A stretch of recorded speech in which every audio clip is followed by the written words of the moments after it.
When the Aztecs first walked through Teotihuacan, they found enormous pyramids, silent avenues, and the remains of a city built by people whose names had already been forgotten. Once home to more than 100,000 residents, this ancient metropolis had burned, fractured, and emptied centuries before the Aztec Empire even existed. So what destroyed it, and why did no one ever rebuild its abandoned heart? Before we uncover the evidence, take a moment to like the video and subscribe if you enjoy mysteries from the ancient world. The city is already dead when the Mexica first see it. Across the high basin northeast of the lakes where their capital will rise, enormous stone shapes stand beneath a hard blue sky. A broad avenue cuts through the ruins with unnatural precision. To the east, a pyramid climbs toward the sun in vast terraces. Farther north, another mass of stone rests against the mountains, its outline so carefully placed that monument and landscape seem part of the same design. Wind moves through roofless compounds and abandoned courtyards. Plants push between stones once polished by thousands of feet. No ruler waits here, no army guards the road, no priests tend the stairways. The people who built this place have been gone for centuries. The Mexica do not arrive as archaeologists. They have no excavated chronology, museum labels, or history written by the city's inhabitants. They enter a landscape where ruins are not merely dead architecture. They are traces of earlier worlds where divine power may still cling to stone, caves, mountains, and buried offerings. The scale demands an explanation, but the original name of the city has disappeared. The language once spoken in its crowded neighborhoods is unknown. The identities of its rulers, if it had rulers in any familiar sense, have vanished. Even today, scholars cannot say with certainty what the inhabitants called their metropolis. The name now used comes later, from Nahuatl-speaking peoples. Teotihuacan is commonly understood as the place where gods were made, or where gods came into being, though specialists still debate the precise translation. The meaning fits the awe surrounding the ruins. To those who encounter them long after their decline, ordinary labour may seem insufficient to explain so much cut stone, yet every terrace, stair, drain, wall, and painted room was built by human hands. The mystery begins not because the city was supernatural, but because its human story had become so broken that myth moved into the silence. Before we go deeper, take a moment to like the video and subscribe, if this is the kind of history and mystery you enjoy. Teotihuacan is not simply a lost city waiting for one answer. Several disappearances overlap here. Its political order collapses, much of its population leaves, elite buildings burn, its monuments survive while the names of their builders do not. Later, peoples remember the city, visit it, reuse it, bury offerings there, and weave it into new sacred histories. It is abandoned, but never entirely forgotten. It is empty, but never untouched. By the time the Mexican Empire dominates central Mexico in the 15th and early 16th centuries, Teotihuacan's greatest age lies roughly 1,000 years in the past. At its height, it had been one of the largest urban centers in the ancient world, covering many square kilometers and holding a population often estimated above 100,000. Its apartments sheltered families from different regions. Workshops produced obsidian blades, pottery, ornaments, and ritual objects. Merchants and emissaries carried its influence beyond the valley. None of that bustling life remains visible among the later ruins. What remains is the skeleton of power without the voices that animated it. The Mexica do not claim to have constructed the pyramids. They treat the place as a sacred inheritance from an earlier age. In traditions recorded after the Spanish conquest, Teotihuacan becomes the setting for the creation of the present sun, the cosmic era in which human beings live. The gods gather in darkness. Sacrifice makes movement, light, and time possible. The ruined city becomes a stage on which the universe begins again. These accounts were written centuries after the collapse and filtered through colonial circumstances, so they cannot be read as straightforward memories of the city's original religion. What survives suggests something subtler. Later people stood before an ancient landscape and used it to think about creation, authority, death, and renewal. This sacred reputation had practical consequences. Mexica rulers and priests made offerings at the site. 16th century accounts describe repeated ceremonies there, showing that Teotihuacan was not regarded as meaningless old masonry. Its antiquity strengthened its power. Where rulers grounded legitimacy in sacred history, possession of the past mattered. A city could be dead as a government and still remain alive as a symbol. Yet the familiar image of the Aztecs discovering a completely deserted city must be handled carefully.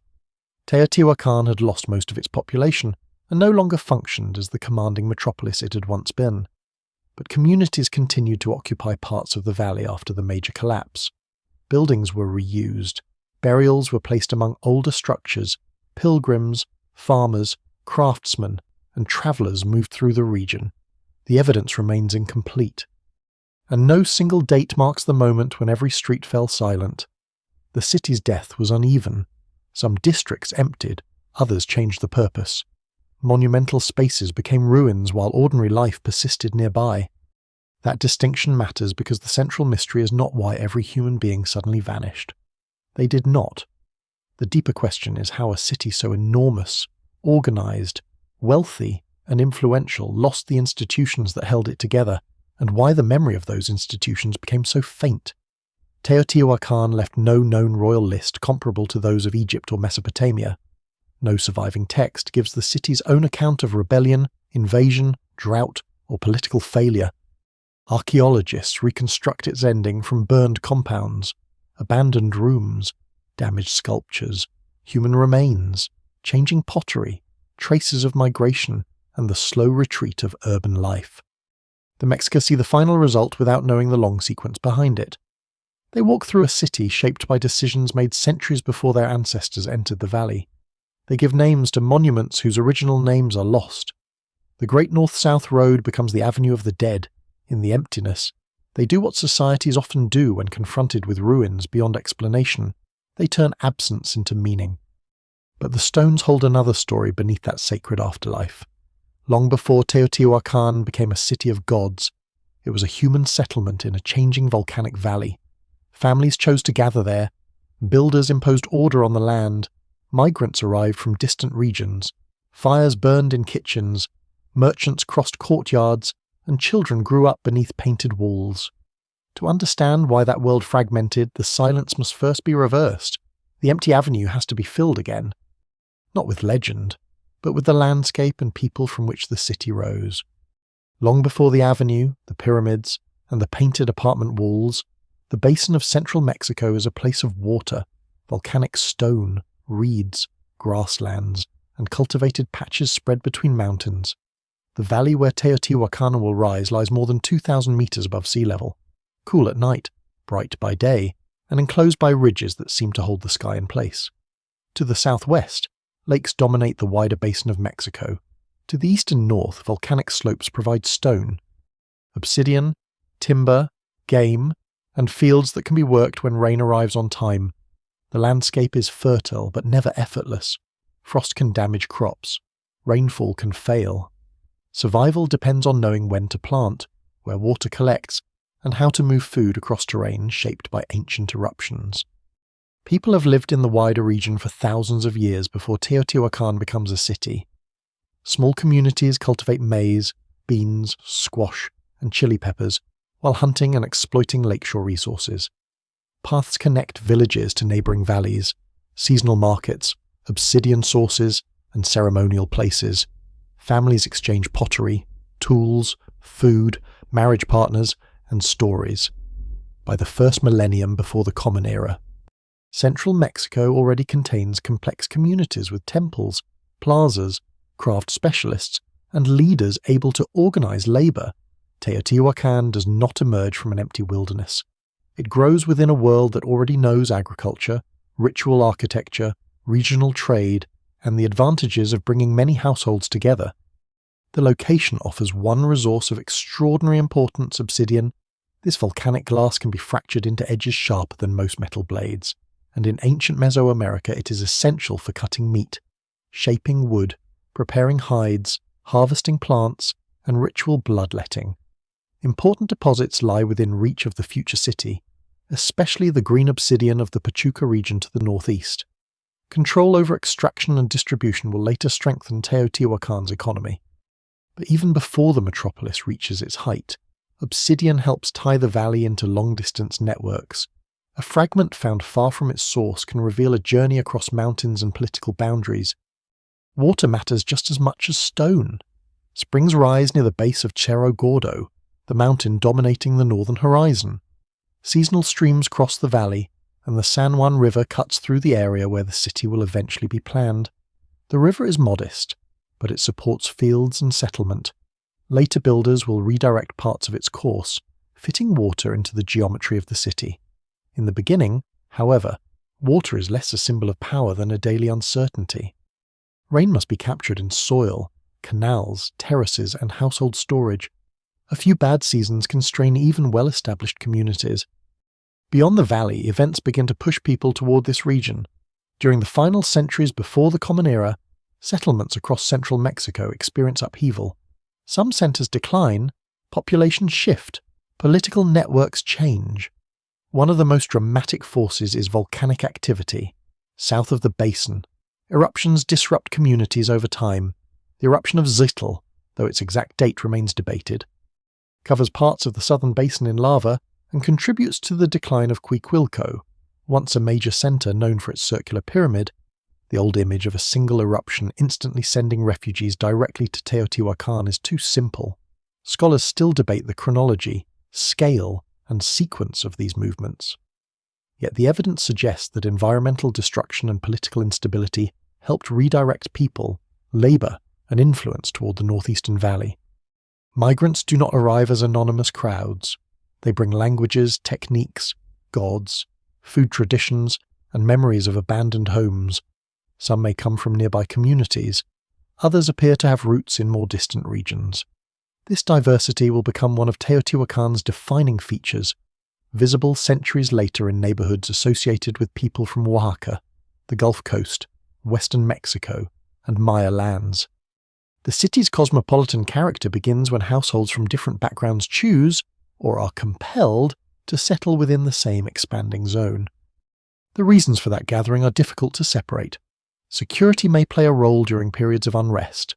Access to farmland, water, obsidian, markets, and religious centers may attract newcomers. Emerging leaders may actively concentrate population, offering protection or demanding relocation. Ceremonial authority may be equally important. Temples can organize calendars, agricultural rituals, feasting, tribute, and political loyalty. A sacred center can become a market, workplace, and seat of administration at the same time. No single explanation fully accounts for Teotihuacan's growth, because cities rarely arise from one advantage alone. By roughly the 1st century before the Common Era, settlement in the valley is becoming denser. Villages expand and merge, public construction increases, the population gathers with unusual speed, suggesting more than ordinary natural growth. Houses spread across land that will later be crossed by formal streets. Farmers must feed people who no longer work the fields full-time. Potters, stone cutters, plaster makers, painters, merchants, and ritual specialists become more numerous. Every new resident makes the settlement harder to supply, but also more capable of building, trading, and drawing in still more residents. The surrounding environment is transformed in response. Trees are cut for fuel and construction. Limestone is burned to make plaster, consuming enormous quantities of wood. Hillsides are cultivated.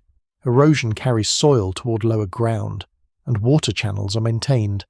The city that later appears so perfectly aligned with mountains is also an ecological machine, drawing energy from a wide territory.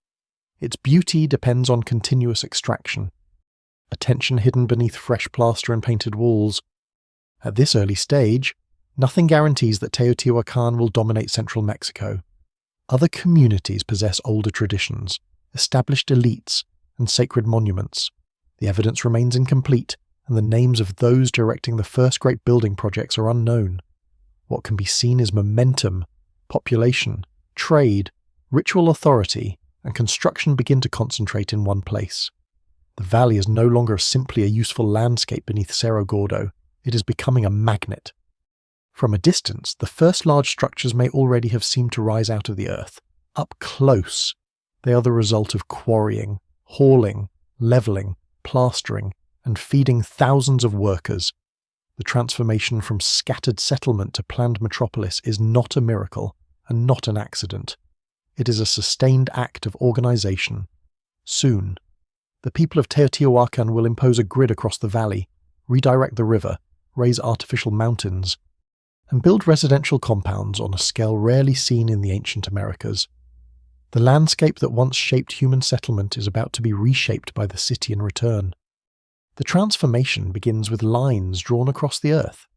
Teotihuacan does not grow as a loose collection of neighborhoods spreading wherever paths and fields permit. Its builders impose direction.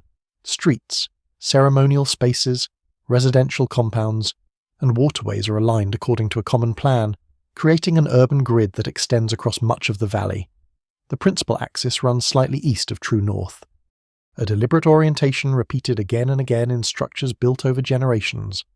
Scholars still debate exactly why this angle was chosen. It may relate to the movement of the sun, the position of nearby mountains, sacred calendars, or a combination of astronomical and landscape observations. Whatever the original reasoning, the alignment becomes one of the city's most powerful organizing rules. Houses and temples do not simply occupy land, they participate in a shared cosmic geometry. At the heart of this design lies the avenue later called the Avenue of the Dead. It stretches for kilometers, broad enough to dwarf the people walking along it and framed by platforms, stairways, plazas, temples, and administrative compounds. The name comes from much later observers who believed the structures lining it were tombs. But during Teotihuacan's height, the avenue is not a quiet road through a cemetery. It is a ceremonial spine. Processions move along it. Goods and people pass between districts. Public rituals unfold in spaces carefully arranged to control movement and visibility. The street rises and falls across a series of terraces, creating the impression of crossing an immense sequence of courtyards rather than travelling along a simple road. Near its northern end, the Pyramid of the Moon faces a wide plaza beneath Cerro Gordo. The monument echoes the mountain behind it so closely that architecture and landscape appear joined. The pyramid is not constructed in a single effort. Archaeological evidence shows that earlier buildings are enclosed within later enlargements, each stage adding height, mass, and symbolic authority. This pattern reveals a city constantly remaking its sacred center. New rulers, institutions, or priestly groups may have expanded the monument to display continuity with the past while demonstrating greater power in the present. Burials and offerings placed within construction layers include humans, wolves, pumas, eagles, serpents, and finely made objects, suggesting rituals linked to warfare, sacrifice, rulership, and cosmic order. Farther south stands the Pyramid of the Sun, the most massive structure in Teotihuacan and one of the largest monuments in the ancient Americas. Its builders move extraordinary quantities of earth, rubble, stone, and plaster without wheeled transport animals, iron tools, or modern machinery. Workers quarry material, carry loads in baskets, shape retaining walls, fill interior spaces, and cover the exterior with smooth lime plaster. The surface may once have been painted in vivid colours, making the pyramid appear less like the weathered grey mass seen today and more like a brilliant artificial mountain rising above the city. Beneath it lies a tunnel leading toward a chambered space near the centre. For years, the tunnel was interpreted as a natural lava tube, though later study suggests it was largely human-made. Its exact purpose remains uncertain. It may have represented an entrance to the underworld, a sacred cave of origin, or a place for rituals associated with water, fertility, and creation. Caves hold deep significance across Mesoamerica as openings into the earth and as symbolic wombs from which peoples, ancestors, or gods emerge. The Pyramid of the Sun may therefore have been built not only upward toward the sky, but also around a sacred descent into the ground. The city's planning reaches beyond its monuments. The San Juan River is redirected to conform more closely to the urban grid, a striking example of political authority reshaping nature itself.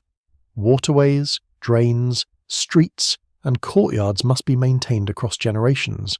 Construction requires surveyors who preserve alignments, administrators who allocate labour, and supply systems capable of feeding thousands of workers. Someone decides where buildings may stand, which neighbourhoods receive access to roads, and how sacred space is separated from residential life. Yet the names of these planners are unknown. Teotihuacan leaves behind the evidence of command without a clear portrait of those who commanded.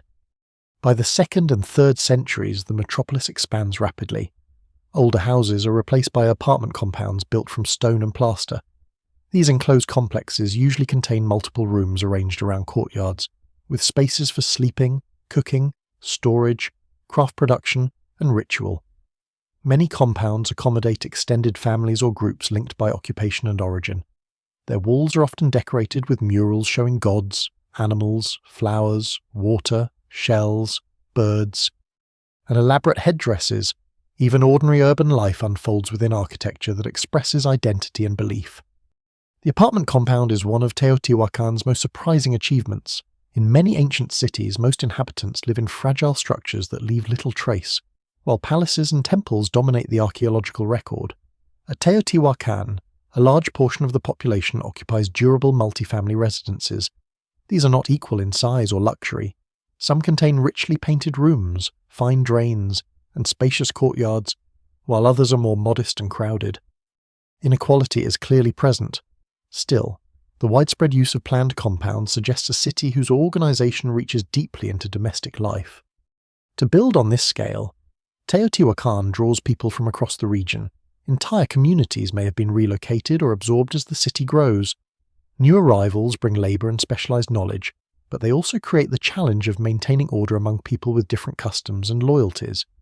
Neighborhoods begin to develop distinct identities. Some become centers of pottery production. Others specialize in obsidian working, shell ornaments, stone masks, or ritual goods. Smoke rises from workshops, plaster dust fills construction areas, and markets gather products from valleys far beyond the city. The environmental cost is immense.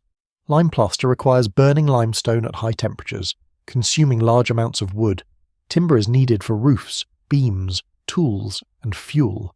Fields must produce maize and other crops for a population no longer able to feed itself from the immediate urban zone. Food arrives from surrounding communities through tribute, exchange, taxation, or obligation. A bad harvest can therefore become a political problem as well as an agricultural one. The same organization that makes the city possible also makes it dependent on continuous cooperation. What survives in the record suggests that Teotihuacan's builders understood the psychological force of scale.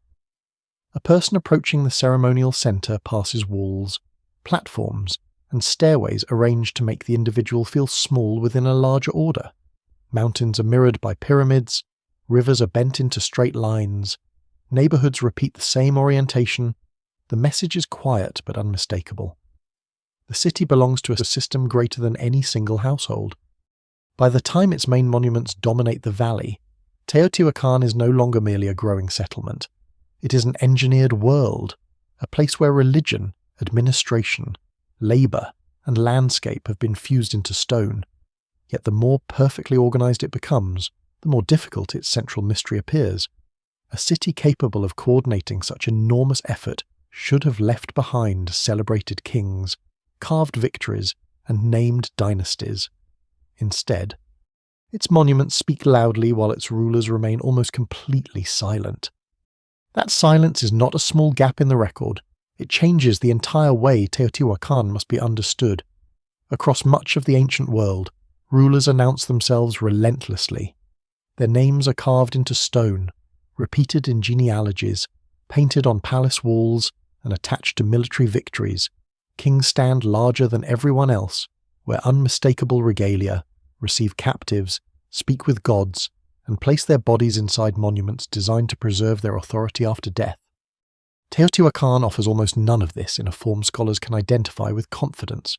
Its murals are crowded with deities, animals, flowing water, flowers, shells, warriors, and masked figures. But individual rulers are strangely difficult to isolate. The city projects power everywhere while refusing to tell us clearly who possesses it. This has led to one of the most persistent debates in Mesoamerican archaeology. Was Teotihuacan ruled by a single king, by a dynasty, by several competing elite families, by priests and military leaders acting together, or by some form of collective government? The evidence remains incomplete, and each possibility explains part of the city while leaving other features unresolved. A metropolis of this size requires authority. Labor must be organized, food collected, trade supervised, disputes settled, and rituals coordinated. Yet authority does not always take the form of one visible monarch. Teotihuacan may have distributed power across institutions rather than concentrating it in a single sacred household. Some scholars once assumed that a powerful king must have stood at the centre, even if his tomb had not yet been found.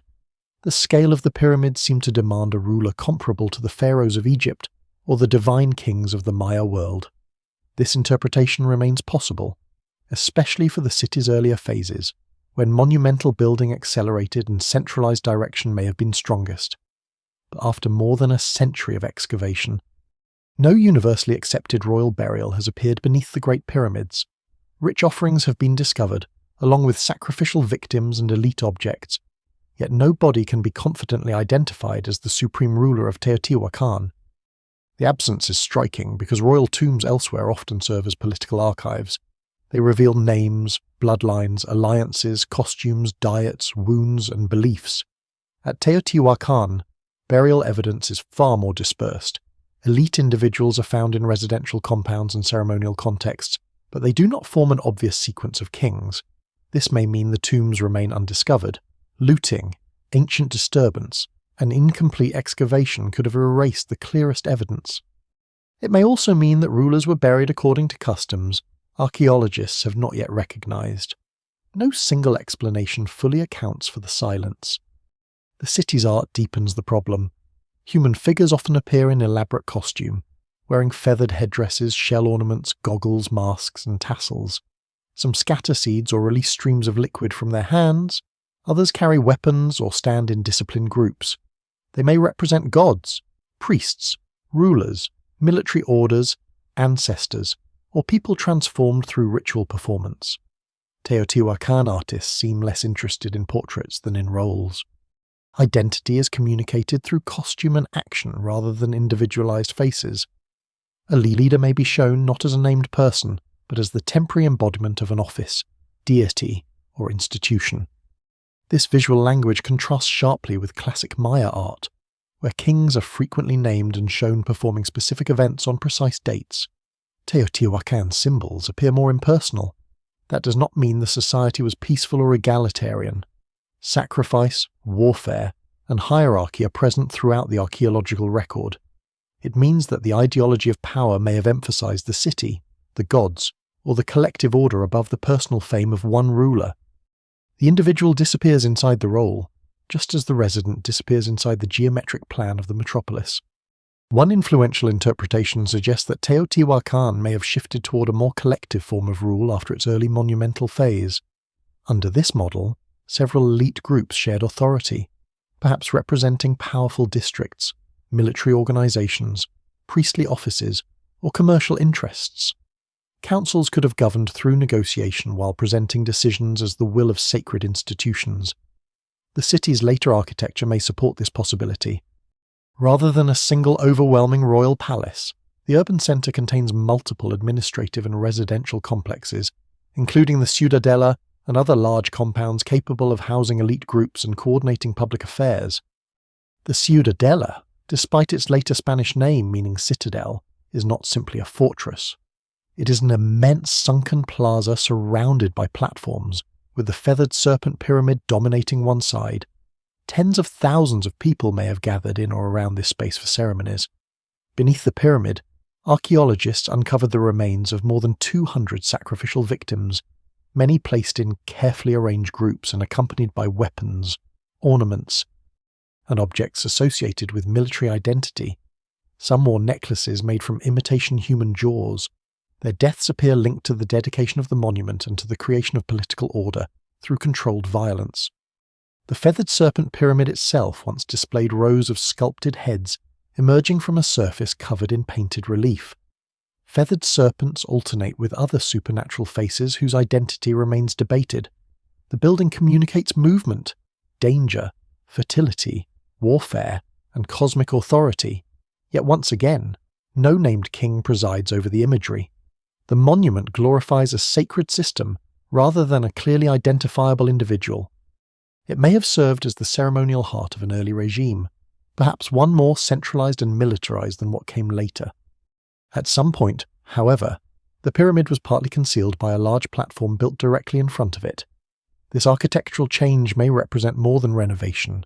It could indicate a political shift, an attempt by later leaders to reduce the visibility of an earlier cult, dynasty, or institution. The evidence does not reveal exactly who made the decision or why.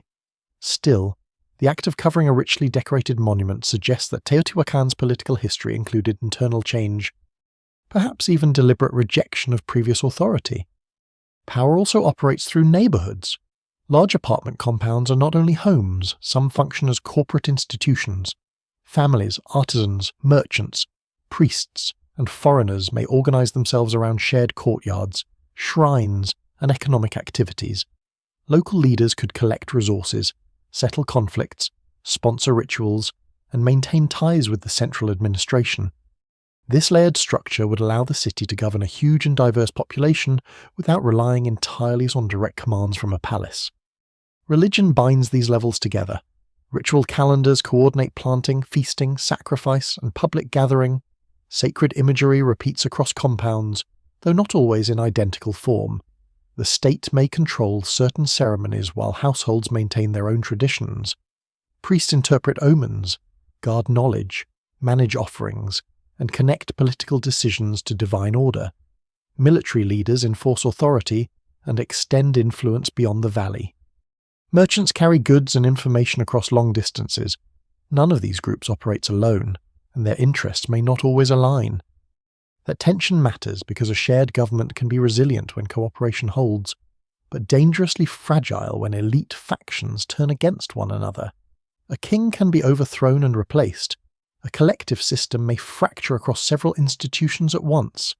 Teotihuacan's apparent impersonality, once seen as evidence of stability, may also conceal political competition that becomes visible only near the city's end.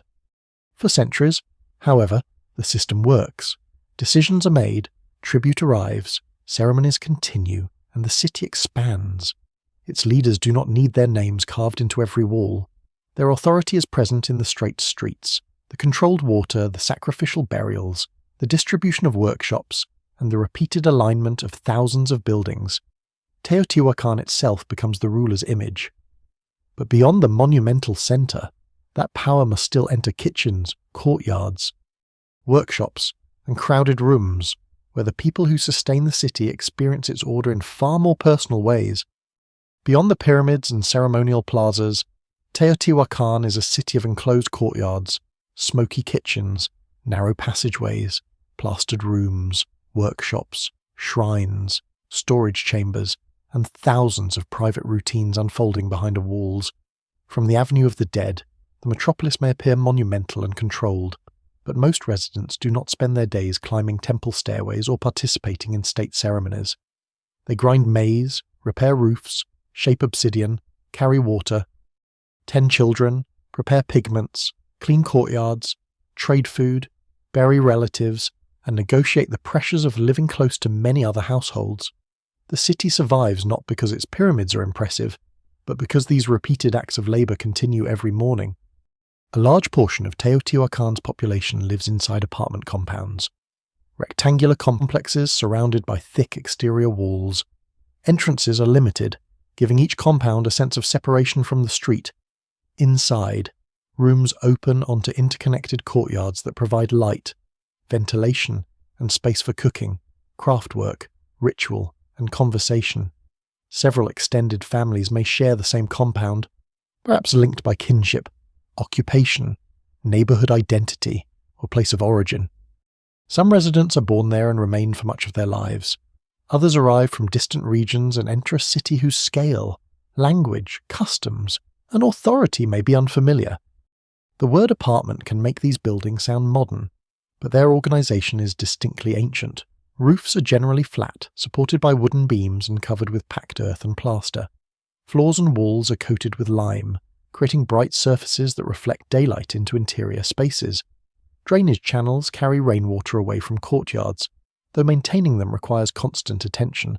Small shrines stand near central patios, where household members burn incense, leave offerings, and perform rituals tied to ancestors, fertility, protection, or local deities. The same courtyard may hold a family ceremony one day and a pile of raw craft materials the next. Wealth varies considerably between compounds.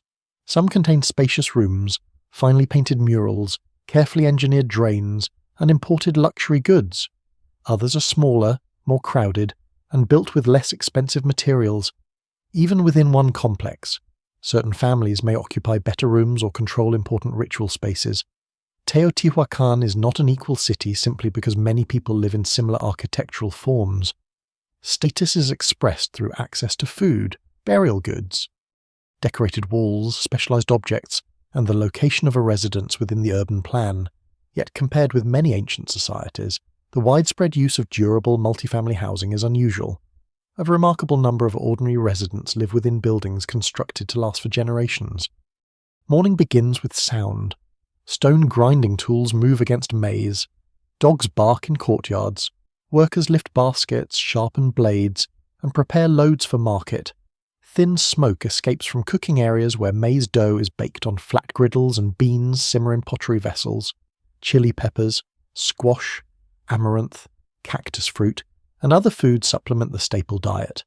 Turkeys and dogs may provide meat, while rabbits, deer, waterfowl, fish, and insects enter the city from surrounding landscapes. Diet varies according to wealth and access.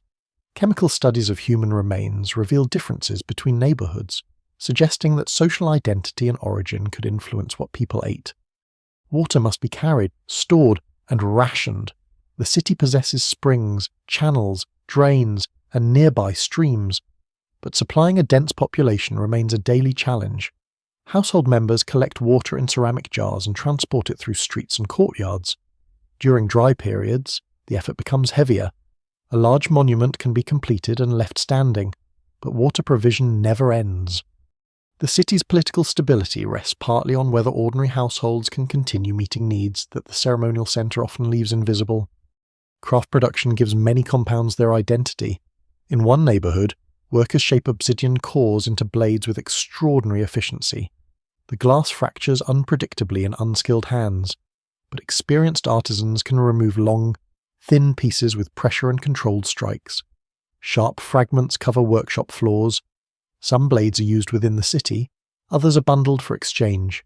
In another compound, residents make pottery, shell ornaments, figurines, stone masks, baskets. Textiles, or painted ritual objects, production is often organized at the household level, yet larger authorities may control raw materials, demand goods, or direct output toward temples, merchants, and military groups. Textile work is especially difficult to detect because cloth rarely survives, but spindle whorls, needles, and representations of clothing reveal its importance. Women likely perform much of the spinning and weaving, though labor roles are not always simple or universal. Cloth requires many hours of preparation, from processing fibers to creating thread, dyeing it, and weaving finished garments. Fine textiles can carry wealth, identity, and political obligation. A tribute payment made in cloth represents stored labor as much as material value. Children grow up inside these working environments. They watch adults grind food, paint pottery, cut stone, and prepare offerings. Skills are learned through repetition rather than formal schooling in the modern sense. A child in an obsidian working household may begin by sorting fragments or carrying materials before attempting delicate production. Another may learn ritual songs, calendrical knowledge, healing practices, or trade languages. Childhood is not separate from the economy of the compound. It is the period when future workers, household members, and ritual participants are shaped. Death also remains close.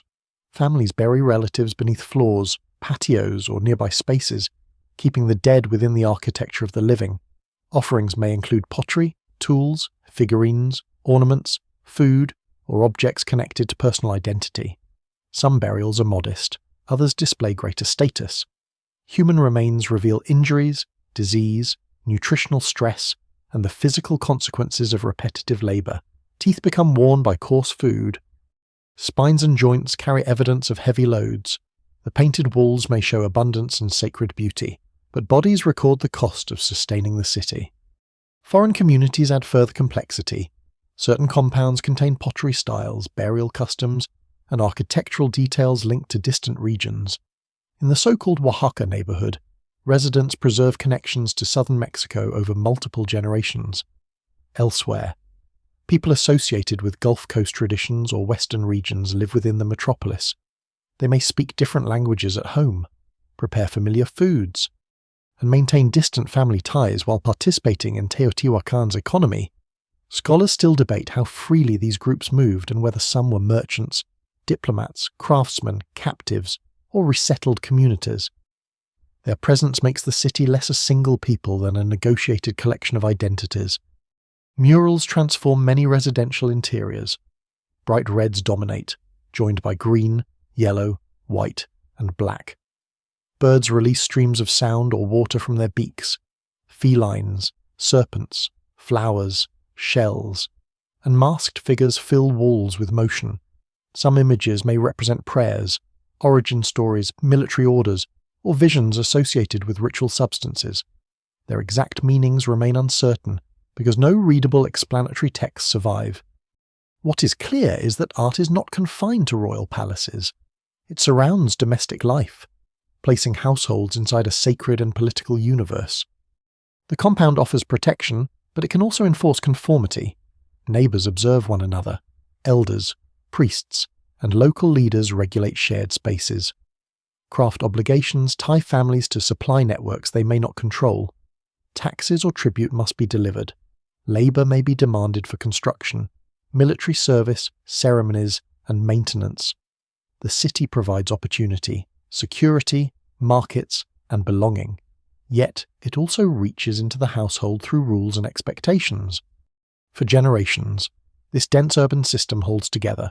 Food enters, goods leave, rituals repeat, and families adapt.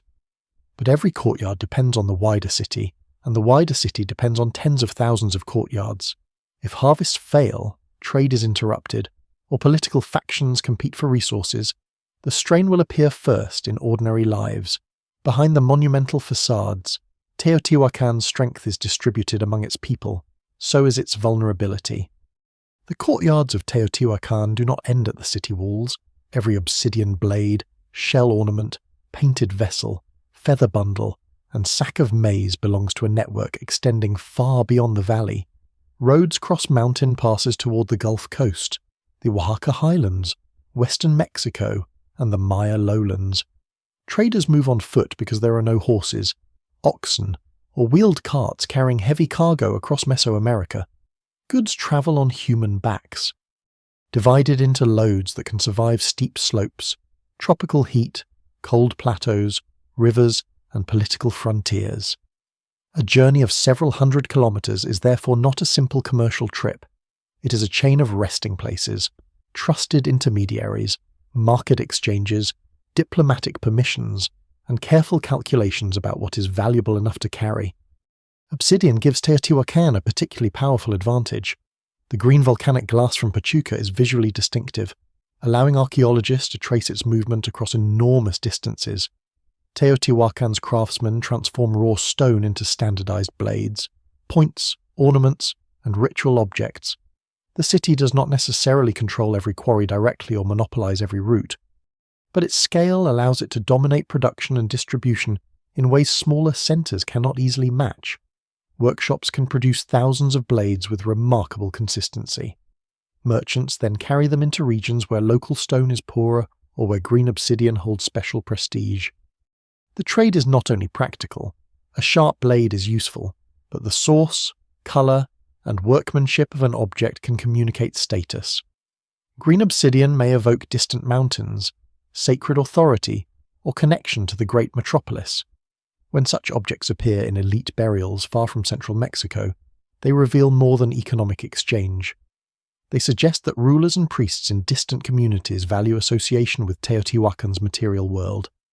Possessing a Teotihuacan-style vessel or ornament can become a political statement, much as later elites elsewhere display imported luxuries to show that they belong to networks larger than their own towns. Goods also flow inward. Marine shells arrive from distant coasts. Cacao, cotton, feathers, pigments, rubber, jaguar skins, and tropical products enter the highland city from warmer regions. Some materials travel in raw form, others arrive as finished objects made by foreign specialists. Salt, food, pottery, stone, and textiles move across shorter regional routes in quantities necessary to support urban life. Teotihuacan's markets must coordinate exchanges among farmers, artisans, merchants, and officials, though the precise organization of those markets remains uncertain. What survives in the record suggests both household trade and larger systems influenced by powerful institutions. Merchants are therefore more than carriers. They are observers, translators, negotiators, and sources of intelligence. They learn where roads are safe, which rulers are hostile, where harvests have failed, and which goods are in demand. A merchant returning from the Gulf Coast may bring shells and cacao, but also news of political change. Such information can guide diplomacy or military action in a world without rapid communication. Long-distance traders become the moving nerves of the political system. Teotihuacan's influence is especially visible in the Maya region, more than 1,000 kilometers away. During the 4th century, several Maya cities record events involving people, weapons, symbols, and political changes associated with central Mexico. At Tikal, inscriptions describe the arrival of a figure often called Siajkak, or Fire is Born, in the year 378. On the same day, Tikal's ruler dies. Soon afterward, a new dynasty linked to a powerful foreign lord appears. The exact nature of these events remains debated. They may represent invasion, a coup supported by outsiders, diplomatic intervention, or a coalition involving both local and foreign elites. Yet the sequence strongly suggests that Teotihuacan was capable of influencing political succession far beyond its own valley. Images from the Maya world show warriors carrying spear throwers and wearing costumes associated with central Mexican traditions. Teotihuacan-style architecture and ritual objects appear at several sites. At Caminaljuyu, in the highlands of present-day Guatemala, tombs and buildings reveal strong connections with central Mexico. At Copan, later rulers refer to founders associated with foreign traditions. These traces do not prove that Teotihuacan directly governed a vast territorial empire in the modern sense. Local Maya rulers retain their own languages, dynasties, and traditions. Instead, influence may have operated through military colonies, merchant enclaves, marriage alliances, religious prestige, and the strategic placement of friendly rulers. The city's reach can be compared to a web rather than a solid block of conquered territory. Some places may pay tribute, others exchange ambassadors. Some adopt Teotihuacan symbols voluntarily because they carry prestige. Others encounter armed intervention. The relationship changes from region to region, and from one generation to the next. No single model fully accounts for the evidence. Teotihuacan may be commercially dominant in one area, politically influential in another, and merely admired from a distance somewhere else. Within the metropolis, foreigners make these connections visible. Merchants and immigrants live in compounds where pottery, food, burial customs, and household rituals preserve ties to distant homelands. They may host visiting traders, organize caravans, or serve as intermediaries between Teotihuacan's authorities and external communities. Their position can be advantageous, but it may also be precarious. A foreign neighborhood depends on tolerance from the wider city. During periods of political tension, people marked by language, dress, or custom can become valuable partners or convenient targets. Warfare stands behind many of these networks. Teotihuacan's art includes armed figures, shields, darts, military costumes, and predatory animals associated with organized violence. The mass sacrifices beneath the feathered serpent pyramid demonstrate that the city's political order is not maintained by peaceful exchange alone. Captives may be brought from distant campaigns, though identifying their origins is difficult. Military power can protect trade routes, secure resources, punish rebellious allies, and install favorable rulers. Commerce and conquest are not separate systems. They reinforce one another. Religion travels alongside them. Feathered serpents, storm deities, goggle-eyed figures, sacred mountains, and ritual vessels appear in forms influenced by Teotihuacan across Mesoamerica. Local peoples adapt these images rather than simply copying them. A foreign symbol can acquire new meanings when placed inside a Maya temple or an Huacan tomb. Cultural influence is therefore never one-directional. Teotihuacan absorbs foreign styles as well. Its murals include animals and materials from distant environments, while its neighborhoods preserve traditions imported by migrants. This openness contributes to the city's greatness. Teotihuacan is not isolated behind mountains. It is sustained by movement. Its markets depend on external producers. Its elites gain prestige from rare materials. Its military projects authority across distant regions. Its religious imagery draws strength from a world larger than the valley. But networks create dependence as well as wealth. If trade routes break down, foreign allies rebel, or distant provinces redirect their loyalty. The city loses more than luxury goods. It loses information, resources, and political reach. For generations, however, the system expands. A blade made near Cerro Gordo reaches a Maya court. A shell lifted from warm coastal water is buried beneath a highland shrine. A foreign envoy enters a painted compound and sees the pyramids aligned beneath the mountain. Teotihuacan's power is carried outward object by object, journey by journey, until the city becomes known across lands whose inhabitants may never see it themselves. Yet the wider its influence spreads, the more force is required to sustain the image of order at its center. The image of order carried beyond Teotihuacan begins with what happens inside its sacred spaces. Trade can make a city wealthy, and armies can make it feared, but neither alone explains why generations of people continue to build, obey, sacrifice, and organize their lives around the same monumental center. Teotihuacan's authority is also cosmic. Its rulers, priests, soldiers, and household leaders present the city as a place where rain, fertility, warfare, death, and the movement of time are joined together. The pyramids are not merely large buildings, they are artificial mountains, raised above a valley where real mountains collect clouds and release water. Caves beneath them open symbolically into the earth. Plazas gather crowds into carefully controlled spaces. The entire city becomes a model of a universe that must be maintained through repeated human action. Water appears everywhere in Teotihuacan's art. Streams flow from hands and mouths. Shells, flowers, seeds, waves, and aquatic creatures fill painted walls. Rain is not an abstract blessing in a highland valley where harvests depend on seasonal storms. It is the difference between abundance and hunger. The supernatural beings associated with water often possess large circular eyes, curling upper lips, fangs, or elaborate headdresses. Older interpretations identified many of these figures as an early form of the later rain god Tlaloc, but scholars now treat the imagery more cautiously.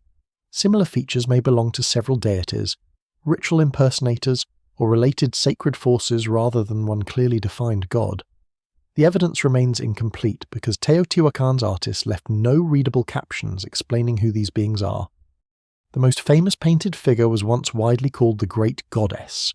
She appears frontally in several murals, often with an elaborate feathered headdress, vegetation, spiders, birds, or flowing streams around her. For decades, she was described as a powerful female deity connected with fertility, water, the underworld, and creation. More recent study has challenged both the gender and the assumption that all such images portray the same supernatural being. Some may represent priests wearing ritual costumes, others may depict separate deities whose similarities arise from shared symbols. The debate is a reminder that modern labels can become more certain than the ancient evidence allows. Whatever their exact identities, these figures communicate abundance controlled by sacred power. Seeds fall toward the earth, water spreads outward, flowers open, birds release curling shapes that may represent song, breath, speech, or prayer. The city's murals create a world in which nature responds to ritual. Crops do not grow simply because rain falls and farmers work. They grow because cosmic relationships have been renewed. Priests burn incense, present food, spill blood, and perform ceremonies timed to the seasons.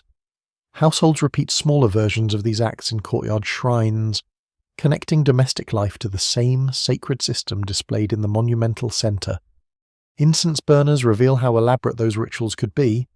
Some are built from separate ceramic ornaments attached around a central chamber, forming faces surrounded by shields, butterflies, feathers, flowers, birds, and weapons. Smoke rises through the assembled symbols, carrying offerings into the air. These objects can be altered by replacing decorative pieces, allowing ritual specialists to create different identities or meanings from the same basic form. The surprising detail is that sacred imagery could be modular. A supernatural face was not always one permanent sculpture. It could be constructed, dressed, and transformed according to the ceremony. Blood is another essential offering. Across Mesoamerica, people practice ritual bloodletting by piercing ears, tongues, or other parts of the body with sharp instruments. At Teotihuacan, obsidian blades and bone tools may have served this purpose in both household and public ceremonies. Blood is life contained within the body, and releasing it can become a gift to ancestors or gods. These acts are controlled and meaningful, but Teotihuacan's rituals also include killing on a much larger scale. Beneath the Pyramid of the Moon, archaeologists found dedicatory burials containing bound human victims alongside wolves, pumas, eagles, rattlesnakes, and other animals. Some creatures were buried alive or killed for the ceremony. Their predatory power appears carefully selected. Eagles dominate the sky, felines hunt on the ground, and serpents move close to or beneath the earth. Placed together inside a monument, they may represent a controlled map of the living world, the human victims. Some apparently captives become part of the same offering. Their deaths consecrate each enlargement of the pyramid and tie construction to warfare, political authority, and supernatural danger. The scale is even greater at the Feathered Serpent Pyramid, where more than 200 sacrificed individuals were placed around and beneath the monument. Many had their hands bound behind their backs. Some wore military ornaments or necklaces made with human or imitation jaws. Weapons and symbolic objects accompanied them. The arrangement appears planned as part of the pyramid's dedication, rather than the result of a sudden massacre. Each body becomes part of the structure's foundation, transforming conquered or selected people into permanent supports for political order. Who these victims were remains debated. Some may have been foreign captives taken in war. Others may have been local soldiers, retainers, or people chosen from communities under Teotihuacan's control. Scientific analysis of teeth and bones can indicate whether individuals grew up locally or arrived from different geological regions, but such evidence rarely gives a complete personal history. What survives suggests a mixed population and a ritual system capable of drawing human lives from both within and beyond the city. Sacrifice serves several purposes at once. It communicates devotion to the gods, displays the state's access to captives, frightens enemies, binds military groups together, and turns architecture into sacred matter. A monument built over bodies is no longer simply a platform of stone. It becomes a place where death has been converted into authority. Crowds attending ceremonies may never see the buried victims, yet knowledge of the offering strengthens the building's power. Public ritual also controls emotion. Thousands of people gather in plazas where architecture limits entrances and directs attention toward elevated performers. Incense smoke, drums, shell trumpets, costumes, feathers, fire, and the movement of disciplined groups create an experience far removed from ordinary domestic life. Priests or rulers appear above the crowd, perhaps transformed through masks and clothing into supernatural beings. The distinction between human official and god becomes deliberately uncertain. Teotihuacan's art often hides individual faces because the office matters more than the person inside it. The calendar determines when these performances occur. Agricultural cycles, solar movements, and sacred numbers organize ceremonies across the year. The city's orientation may connect important dates with sunrise positions or mountain landmarks, though scholars still debate the intended alignments. What matters is that space and time are made to reinforce each other. A procession moving along the avenue is also moving through a sacred calendar. A pyramid facing a mountain joins human construction to seasonal change. This system helps explain how a diverse population remains connected. Residents from Oaxaca, the Gulf Coast, western Mexico, and the Maya region may maintain distinct traditions, but public ritual gives them a shared political language. They can gather beneath the same pyramids, recognize the same symbols, and participate in ceremonies that present the city as the center of an ordered world. Religion does not erase difference. It places difference inside a larger structure. Yet the system contains a hard contradiction. Teotihuacan promises fertility through violence, collective order through hierarchy, and cosmic balance through human death. As long as harvests arrive, trade flourishes, and authority appears stable. The rituals may confirm the city's power. If conditions worsen, the same ceremonies can begin to look like demands without results. priests can offer blood, rulers can stage processions, and soldiers can deliver captives. But none of them can command rain with certainty. For centuries, the sacred machine continues to function. Smoke rises above courtyards and temples, bodies disappear beneath new construction, murals show water flowing forever across dry plaster. The city presents itself as the place where cosmic order is renewed.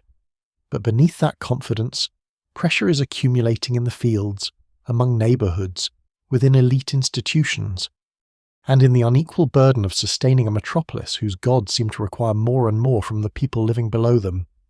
The pressure does not appear first as a single dramatic failure. It gathers slowly, hidden beneath routines that still seem normal. Markets continue to open, incense still burns, workshops still produce blades and vessels, processions still move through ceremonial spaces. From a distance, Teotihuacan remains immense and orderly. Yet the same systems that make the city powerful also create points of strain. A metropolis dependent on imported food, constant labour, distant trade, and cooperation among different neighbourhoods can endure only while enough people believe the arrangement still works in their favour. Inequality is one of the clearest tensions. Apartment compounds may share a common architectural form, but they are not equal in comfort, wealth, or influence. Some households live among painted walls, fine ceramics, imported shells, and carefully maintained drains. Others occupy crowded spaces with fewer goods and less access to high-quality food.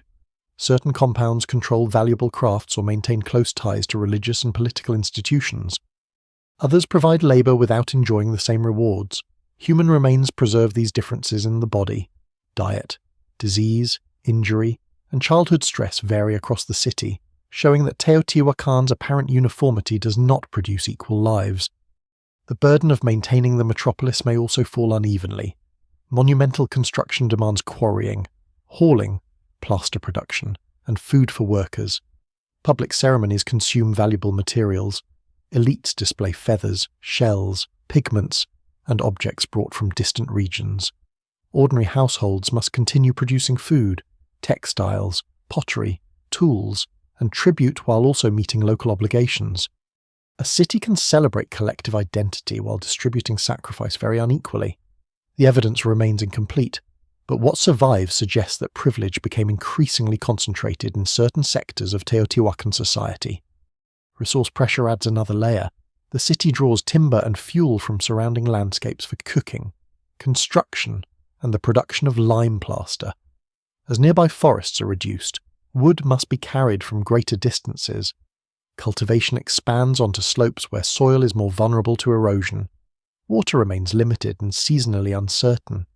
The urban population depends heavily on surrounding farmers, whose own communities must balance local survival against demands from the city. If tribute or taxation becomes too heavy, resentment can grow far from the ceremonial centre long before open rebellion begins. Food supply is especially dangerous because it connects environmental uncertainty to politics.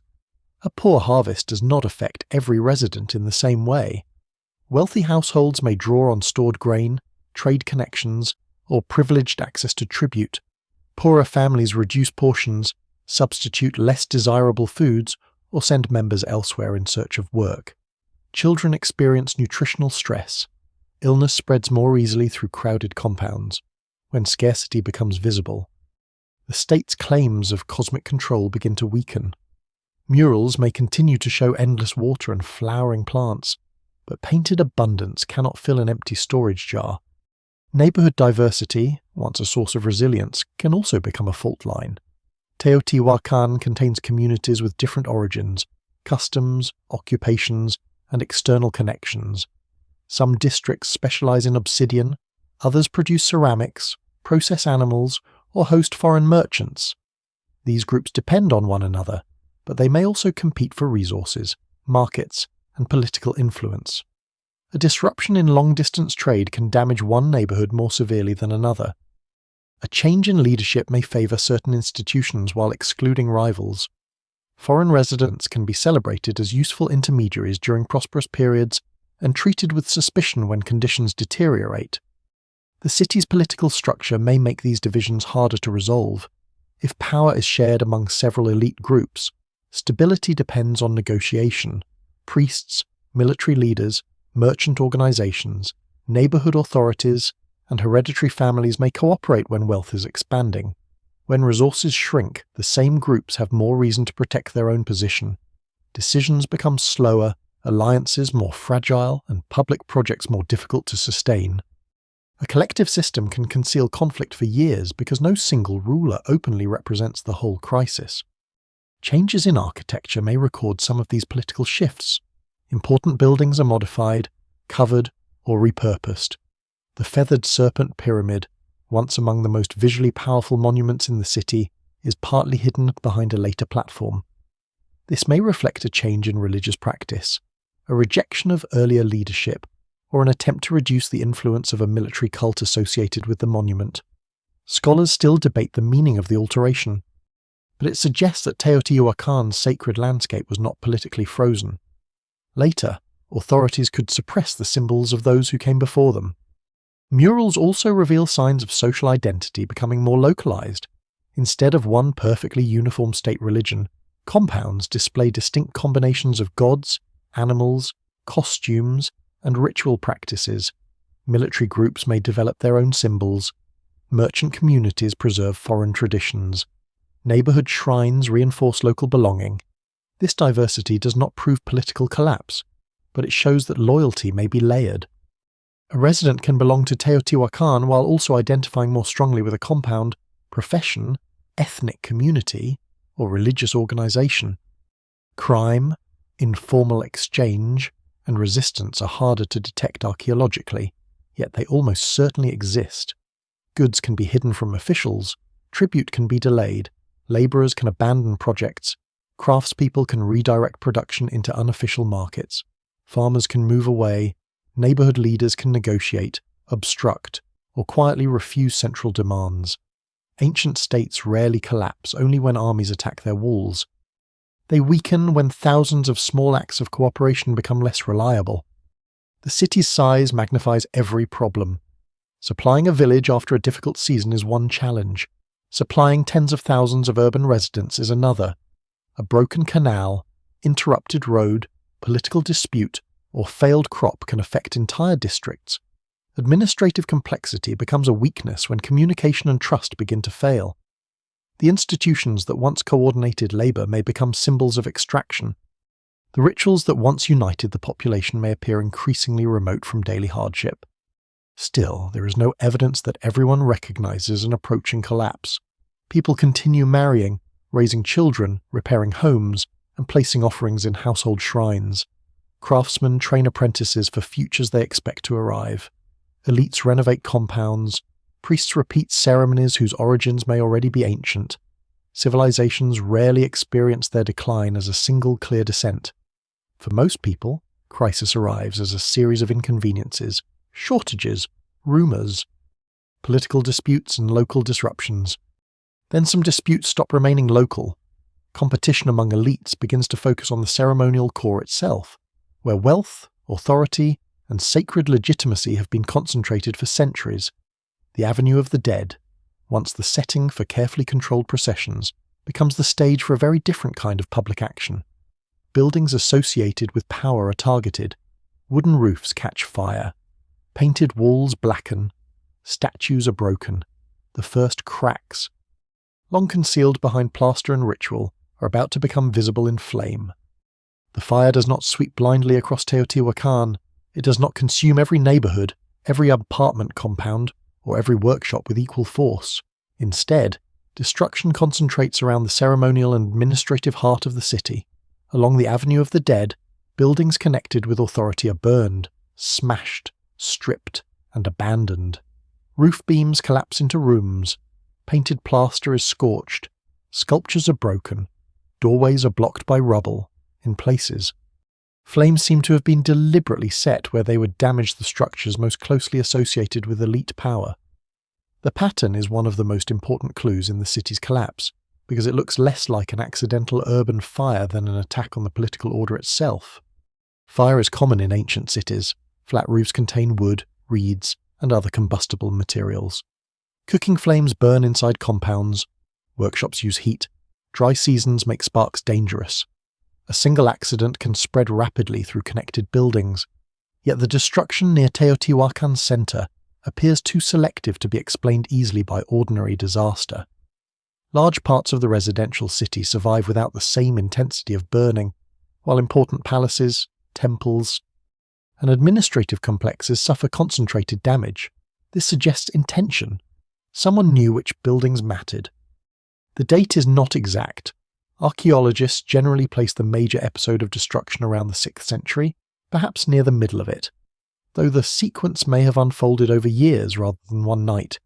Radiocarbon samples, pottery changes, construction phases, and burned deposits provide overlapping evidence, but they do not produce a single hour when the city suddenly falls. The dramatic image of Teotihuacan being destroyed in one final blaze is therefore useful only up to a point. What survives in the record suggests a period of political violence whose most visible act was the burning of elite spaces. For many years, invasion seemed like the obvious explanation. Teotihuacan had projected power far beyond its valley, interfered in distant politics, and maintained military groups capable of taking captives. Such a city must also have made enemies. Rival states may have grown stronger as Teotihuacan weakened. Warriors from outside the valley could have entered the ceremonial center, killed leaders, looted valuable objects, and burned the symbols of imperial authority. The history of ancient cities contains many such endings.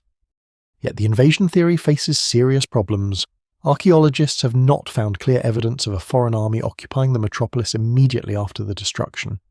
There is no obvious layer of weapons, mass battlefield deaths, defensive construction, or newly imposed foreign material culture proving that conquerors seized and ruled the city.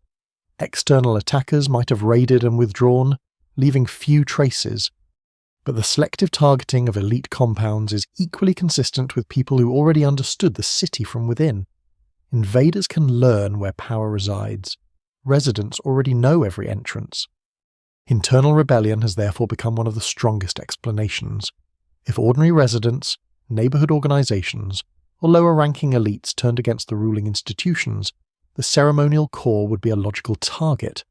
Burning palaces and administrative buildings would destroy records, storage facilities, ritual objects, and the physical spaces where authority was displayed. Breaking sculptures would be more than vandalism. It would attack the legitimacy embodied in those images. A society that had spent centuries presenting its political order as part of the cosmos might experience rebellion as a deliberate assault on sacred architecture. The fires may have been set by competing elites rather than a unified popular uprising. Teotihuacan's government appears to have depended on several institutions whose exact relationships remain unknown. Military groups, priests, merchant organizations, neighborhood leaders, and powerful families may have shared authority while competing beneath the surface. If one faction attempted to dominate the others, violence could have spread through the central compounds. Victorious rivals might destroy the buildings of defeated groups while preserving much of the residential city they hope to control. This possibility fits the selective burning, but it raises another question. Why was the political system not rebuilt afterward? Ancient cities often survive coups, palaces burn, rulers die, and new dynasties restore the temples. Teotihuacan had enormous resources, experienced craftsmen, and a population familiar with reconstruction. Its major monuments had been expanded repeatedly in earlier centuries. If the crisis were only a change of leadership, one might expect new authorities to repair the ceremonial core and claim the city's sacred prestige for themselves. Instead, the destruction seems to mark a broader institutional failure.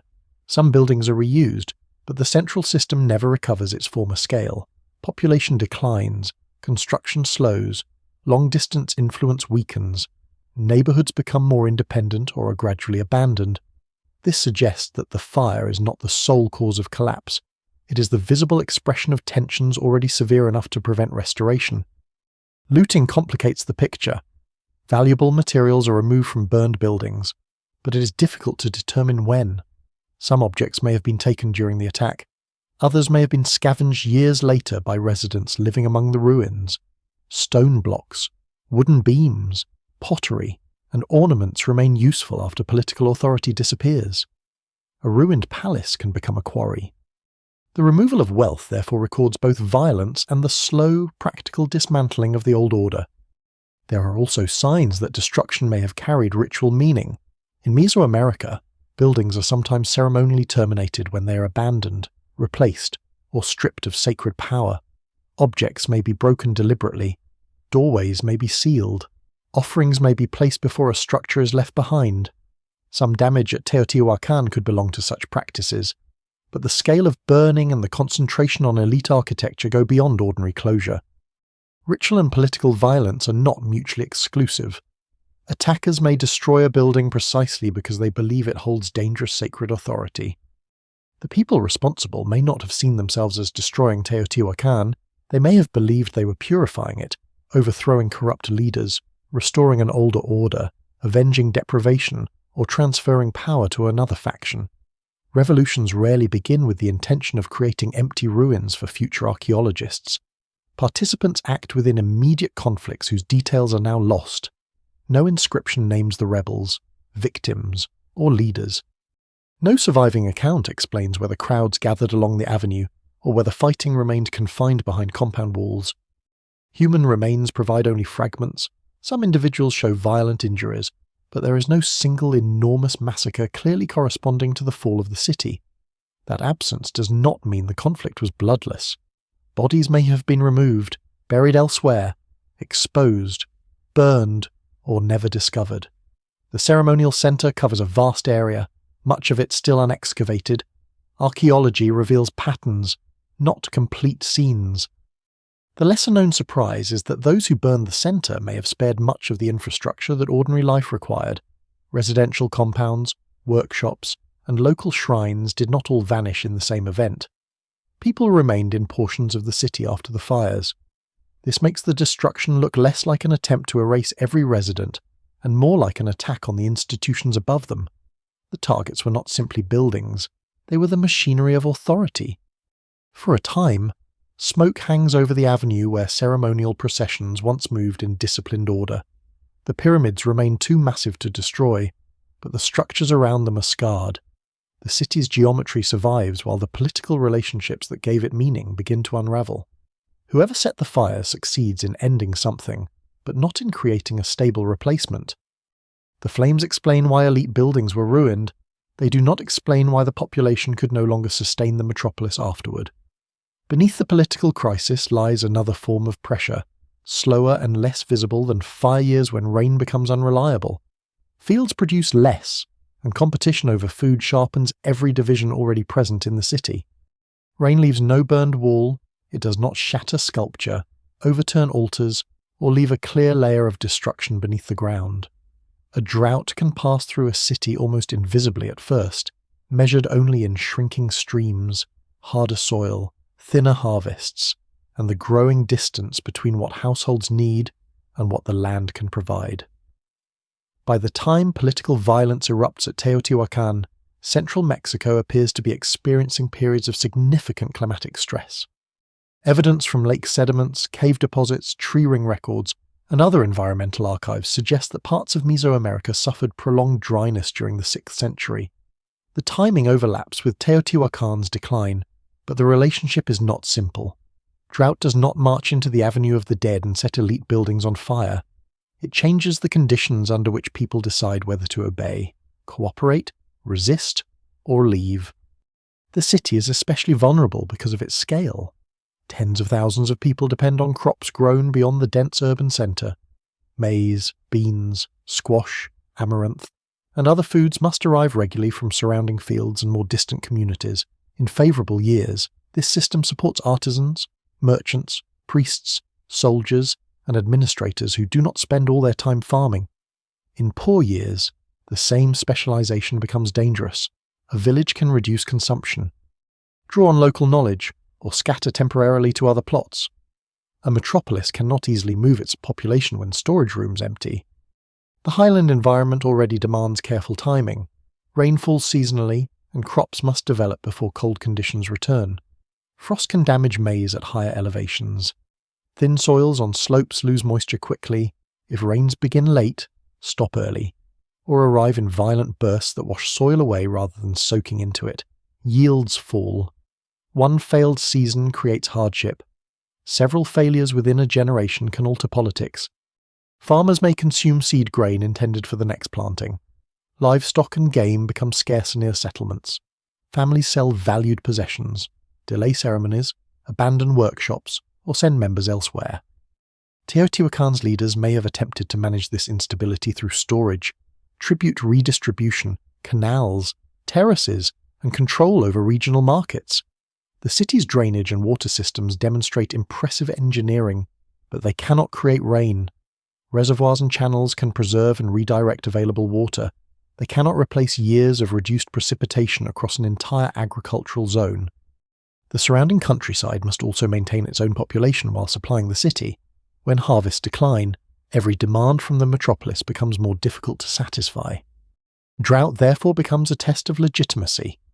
Teotihuacan's sacred imagery repeatedly associates authority with flowing water, fertile plants, seeds, and supernatural control over seasonal abundance. Public rituals promise that the relationship between humans, gods, and nature can be renewed through sacrifice and ceremony.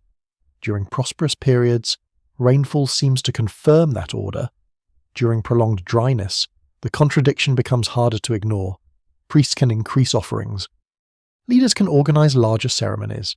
Captives can be sacrificed beneath monuments. Yet clouds may still pass without releasing rain. This does not mean residents suddenly stop believing in their gods. Religious systems are rarely abandoned after one failed harvest. Hardship may intensify ritual rather than weaken it. People can interpret drought as punishment for insufficient offerings, moral failure, enemy magic, neglected ancestors, or mistakes by particular leaders. The question becomes not whether sacred power exists, but who has failed to manage it. Rival priesthoods or political factions may accuse one another. Neighborhoods may turn more strongly toward local traditions. Foreign communities may revive ceremonies connected to distant homelands. The shared religion that once unified the metropolis can become a field of competition. Food inequality sharpens the crisis. Elite households possess larger storage spaces, stronger exchange networks, and greater access to tribute. They may continue displaying imported goods and hosting ceremonies while poorer residents face hunger. Archaeological remains cannot show every meal or every empty jar, but differences in nutrition and health suggest that hardship was not evenly distributed. When ordinary families bear the cost of scarcity while powerful groups protect their own supplies, environmental stress becomes political anger. The state faces dangerous choices. Reducing tribute could help farmers survive, but it would weaken the institutions, armies, and ritual systems dependent on those resources. Increasing demands might preserve the centre temporarily while exhausting the countryside. Officials could attempt to control markets, seize stored grain, or redirect food toward favoured neighbourhoods. Each decision creates winners and losers. A drought does not cause rebellion automatically, but it narrows the range of choices and makes compromise more difficult. Migration offers another response. Some residents may leave the city to join relatives in other regions, return to ancestral communities, or search for more reliable land. Foreign merchants and craftspeople can relocate when markets decline. Farmers living near the urban edge may move away from state demands. Population loss then reduces the labour available to maintain drains, roads, temples, and public buildings. Empty rooms appear within compounds. Workshops produce fewer goods. Trade routes become less profitable and less secure. Decline begins to reinforce itself. The wider political landscape is changing at the same time. Communities once subordinate to Teotihuacan may resist tribute or redirect trade toward rising regional centres. Allies may no longer see advantage in association with a weakened metropolis. Merchants avoid dangerous routes. Valuable goods become scarcer, reducing the ability of elites to reward supporters. Military campaigns intended to restore authority consume resources and may fail to solve the underlying shortages. Scholars still debate the severity, location, and exact duration of the 6th century droughts. Climate records represent specific caves, lakes, and regions, and conditions were not identical everywhere. Some evidence suggests repeated dry episodes rather than one continuous disaster. It would be misleading to claim that a single drought destroyed Teotihuacan. The city had survived environmental variation before, and societies often adapt through storage, trade, crop diversity, migration. And political reform? The crucial point is that drought arrives in a city already divided. Resource depletion, inequality, factional competition, dependence on tribute, and weakening external networks are present before the ceremonial center burns. Dry years intensify each weakness. A shortage that might have been manageable under trusted leadership becomes explosive under contested authority. A government already struggling to coordinate elites cannot distribute scarcity fairly. Rituals that once demonstrated power become evidence of failure. The landscape does not overthrow the state, but it removes the margin that allows the state to survive mistakes. Teotihuacan's collapse is therefore neither purely natural nor purely political. Climate stress presses against human institutions, and human decisions determine how that pressure is experienced. Rainfall declines, but leaders decide who receives grain. Harvests shrink, but officials decide how much tribute to demand. Trade weakens, but factions decide whether to cooperate. Fire eventually strikes the center, but its fuel has been accumulating in fields, compounds, markets, and political relationships for years. When the rains return, they do not restore the old order. A field can be replanted after drought, but trust is harder to rebuild. Burned compounds remain damaged. Families have migrated.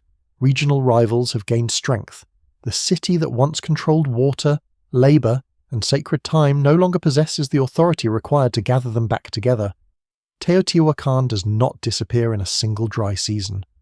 It enters a longer process in which political collapse and environmental hardship become almost impossible to separate. The old order does not vanish at the moment the fires die. Smoke clears from the ceremonial center, but people still wake inside apartment compounds. Some sweep ash from courtyards. Others salvage roof beams, stone blocks, pottery, grinding tools, and anything that can be carried away. Families continue cooking in rooms built generations earlier. Craftsmen return to workshops where supplies remain. Farmers still enter the valley from surrounding fields. The pyramids continue to dominate the horizon, unchanged in outline even as the institutions beneath them lose their ability to command the city. Teotihuacan's collapse is not a single event followed by instant emptiness. It is a long separation between monuments that remain standing and a population that no longer lives together in the same way. This distinction is easy to lose because ruins compress time. Burned buildings, abandoned rooms, broken sculptures, and later burials can appear together during excavation even when they belong to different decades. From the modern surface, decline looks like one dark layer. For the people experiencing it, the process unfolds unevenly. One neighborhood may remain active while another empties. One workshop may continue producing pottery after long-distance trade in luxury goods has already weakened. A family may occupy part of a compound whose other rooms have collapsed. Political authority can disappear from the avenue while household life continues several streets away. After the destruction of the central districts, Teotihuacan's population declines sharply. Estimates vary because archaeologists cannot count ancient residents directly, and different methods produce different numbers. What is clear is that the metropolis no longer contains anything close to the population of its height. Tens of thousands leave over time. Some depart during violence or scarcity. Others move gradually as employment, trade, security, and food distribution deteriorate. A city becomes difficult to inhabit when the systems supporting urban density stop functioning. Even residents untouched by direct attack must ask whether remaining still makes sense. Migration does not necessarily mean wandering into the unknown. Teotihuacan has always been connected to a wide network of communities.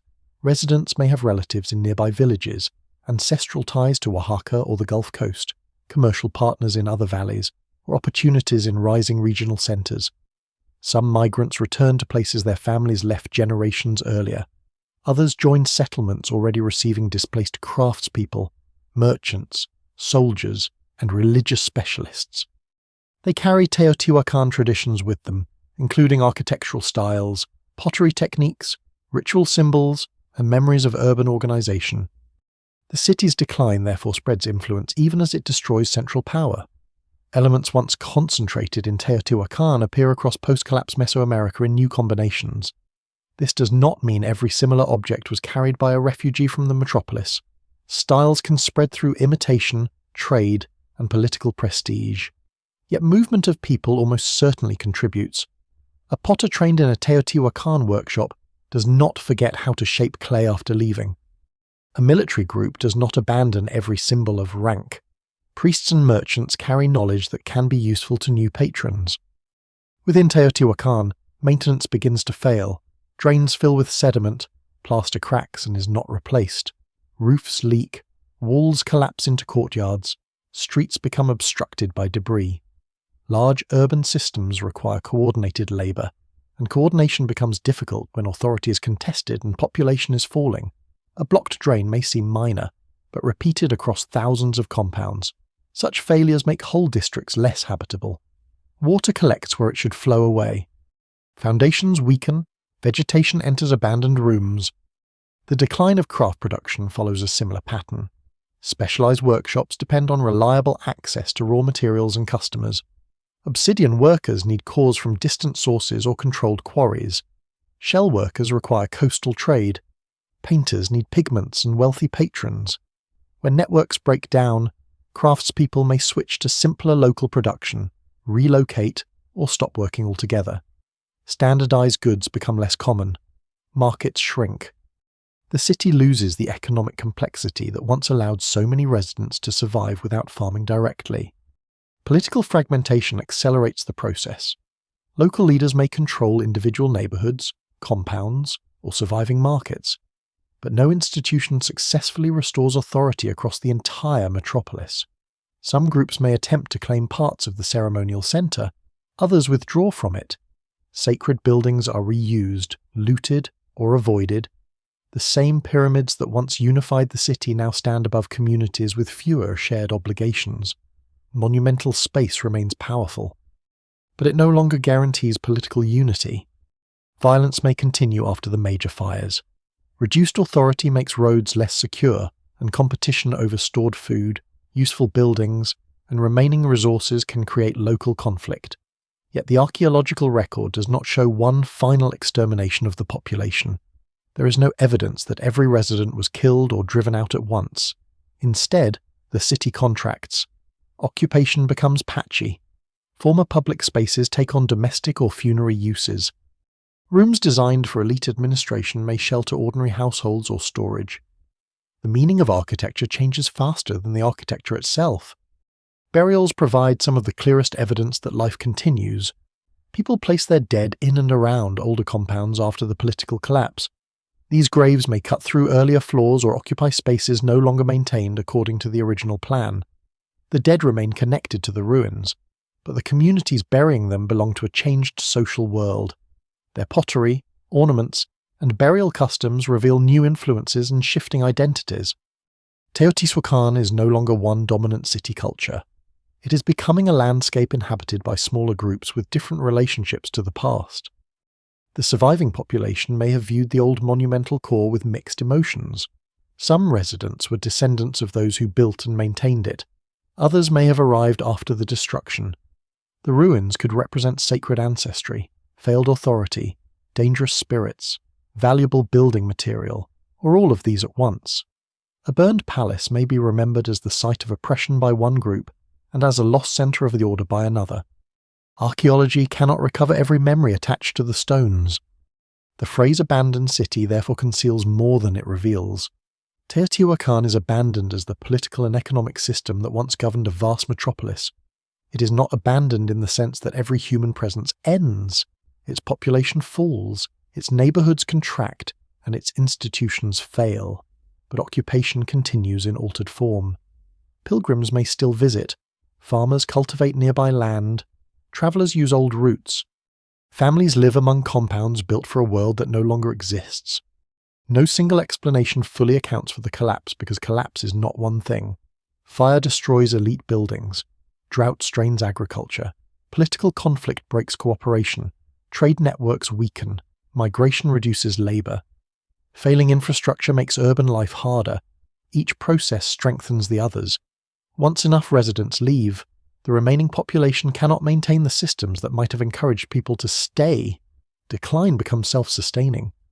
By the 7th century, Teotihuacan is no longer the commanding centre that once influenced rulers across Mesoamerica. Its pyramids still rise above the valley, but they now belong to a diminished settlement surrounded by expanding silence.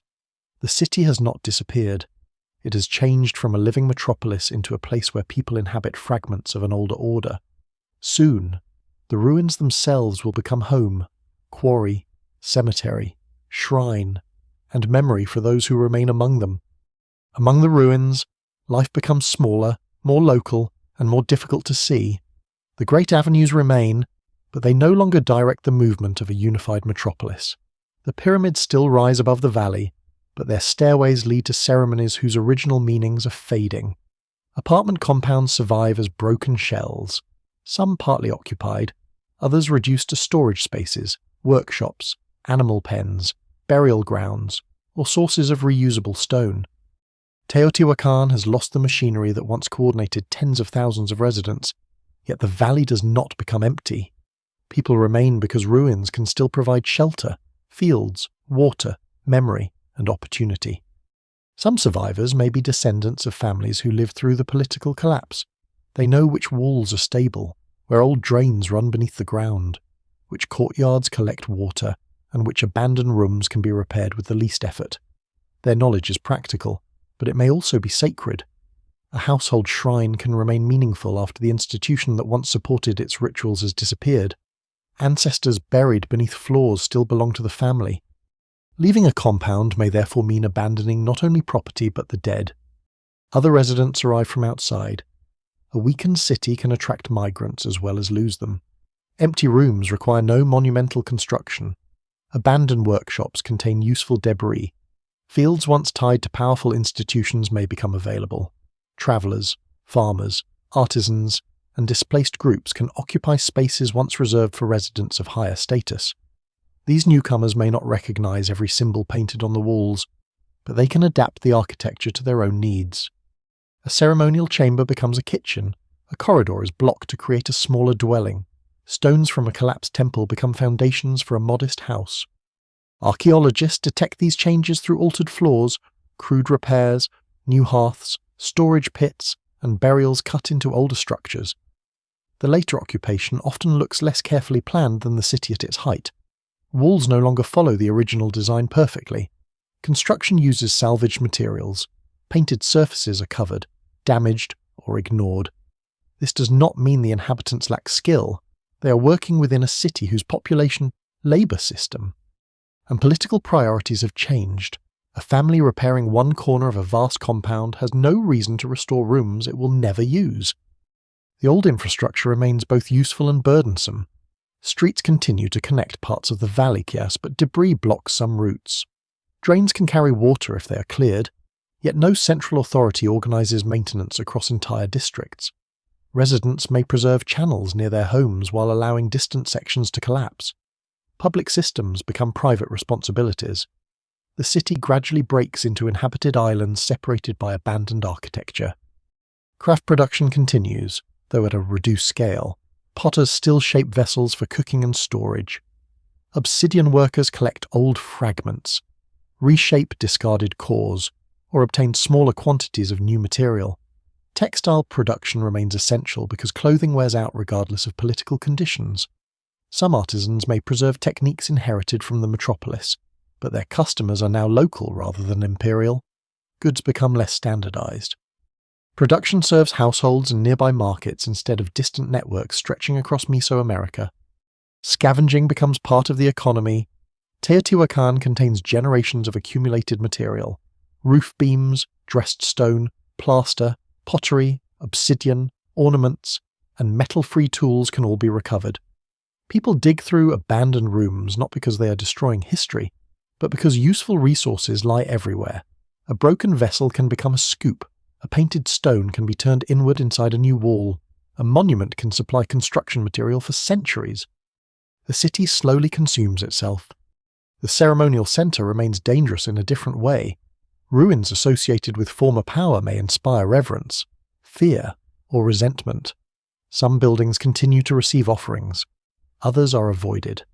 Broken sculptures may be treated as spiritually charged even after their original identities are forgotten. A place where people once witnessed sacrifice does not become ordinary simply because the priests are gone. Stories gather around collapsed doorways, tunnels, caves, and chambers whose purposes are no longer understood. Burial practices reveal the changing relationship between people and the city. Later communities place their dead in spaces that earlier residents used differently. Graves appear in abandoned rooms, plazas, and compounds. Some contain modest pottery or personal ornaments.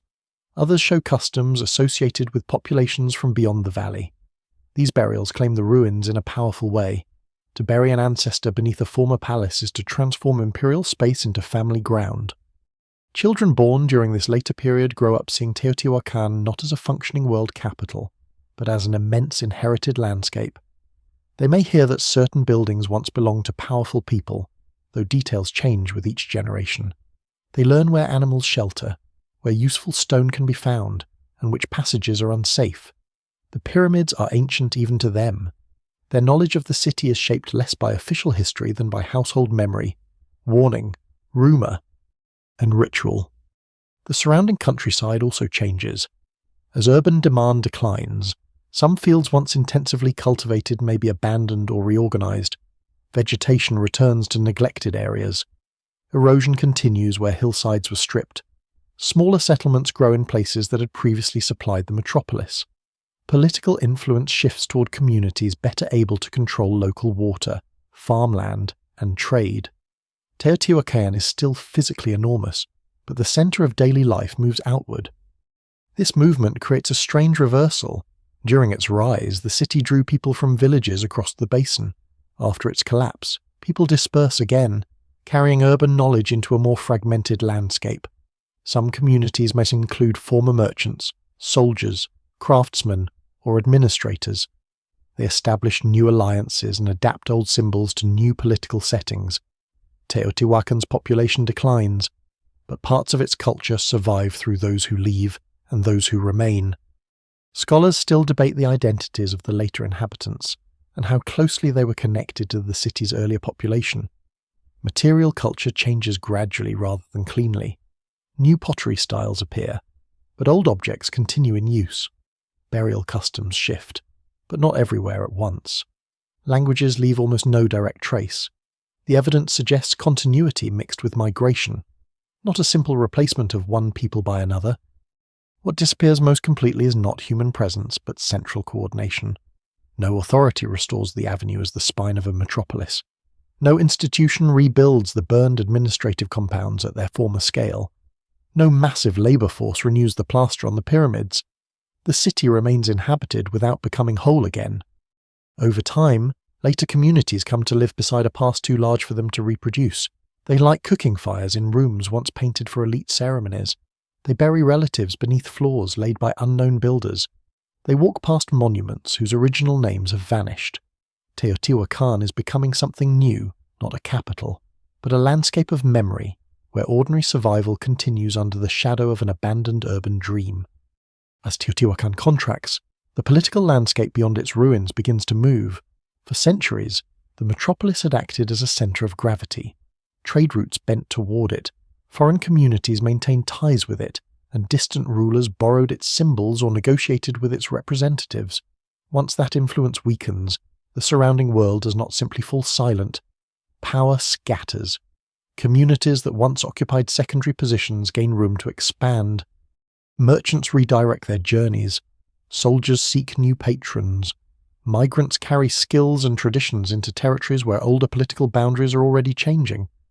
This period is often described as the Epiclassic, a name that captures its position between the great urban systems of the Classic era and the states that later dominate central Mexico. The label can make the centuries sound like an orderly historical interval, but for the people living through them, the transformation is uncertain and uneven. No single city immediately replaces Teotihuacan.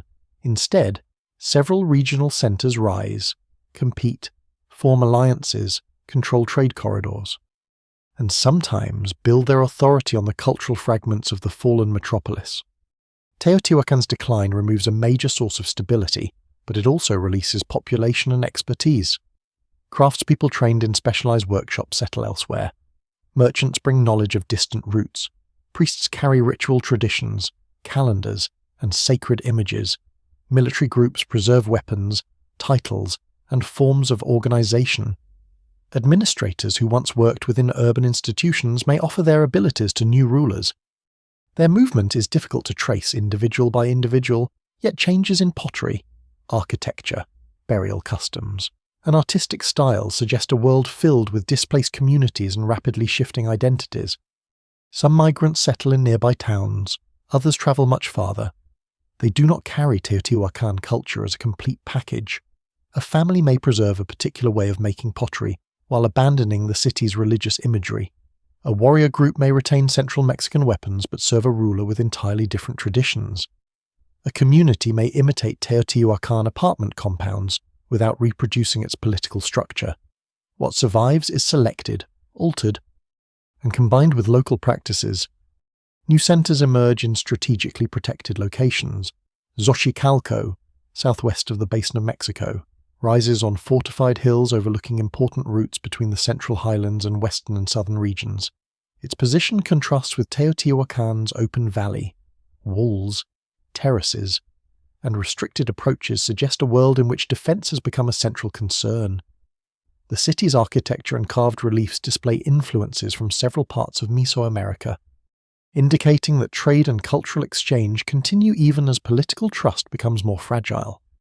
At Cacaxtla, farther east, murals show armed figures in scenes of victory, defeat, and ritual display. The paintings combine styles associated with central Mexico, the Gulf Coast, and Maya regions. Warriors wear elaborate costumes, stand over fallen enemies, and present a political world more openly focused on individual conflict than Teotihuacan's impersonal imagery had been. These murals do not prove that Teotihuacan refugees founded the site, but they reveal the kind of mixed cultural landscape that follows the collapse, local rulers assembling new identities from symbols once separated by great distances. Cholula also survives and expands through these centuries. Unlike Teotihuacan, it does not experience a complete break in occupation. Its enormous pyramid continues to grow through repeated construction, and the city remains an important religious and commercial center. Cholula's endurance demonstrates that Teotihuacan's collapse is not a universal Mesoamerican catastrophe. Different cities respond differently to climatic stress, migration, warfare, and changing trade. Some fail, others adapt. The contrast reminds us that environmental hardship alone cannot explain why one metropolis loses cohesion while another preserves it.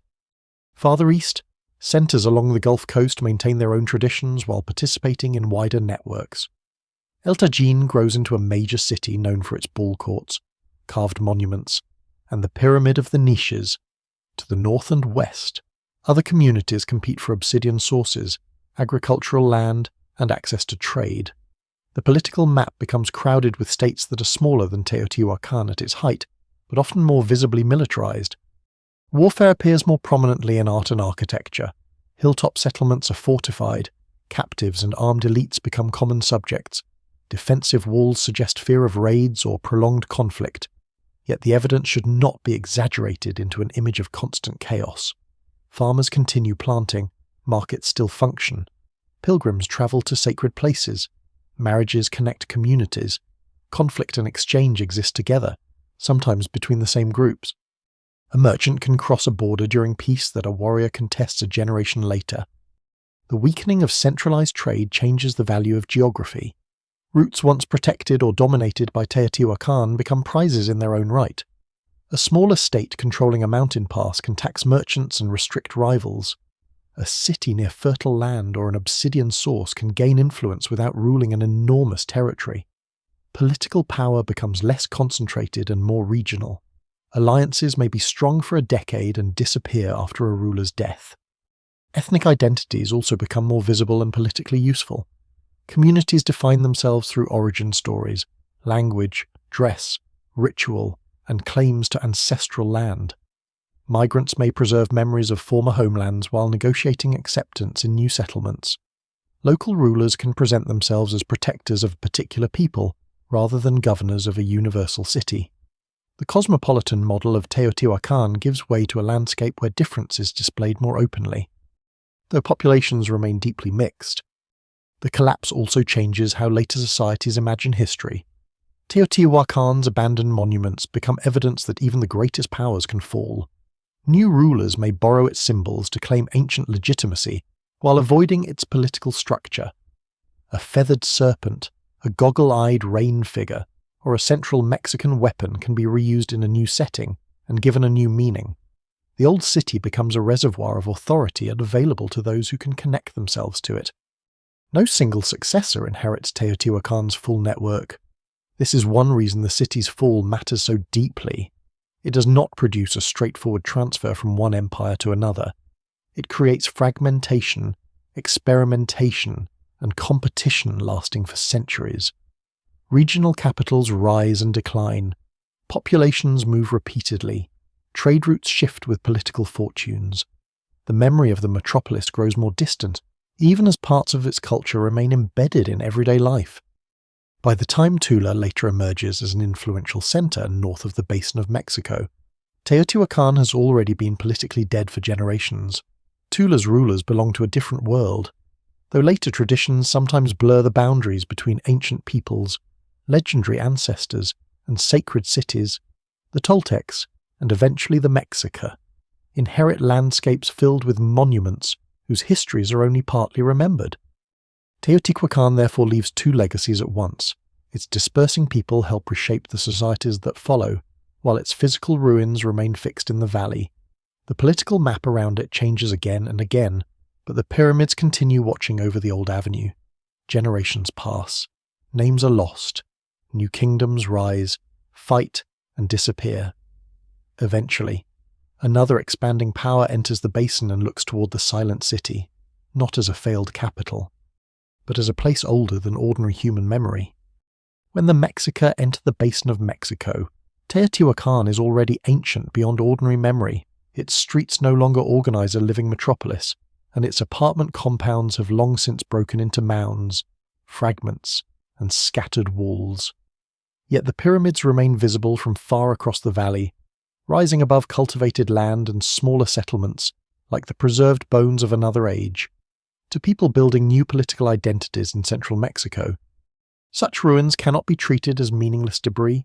Their scale demands ancestry, sacred explanation, and a place within the history of the world.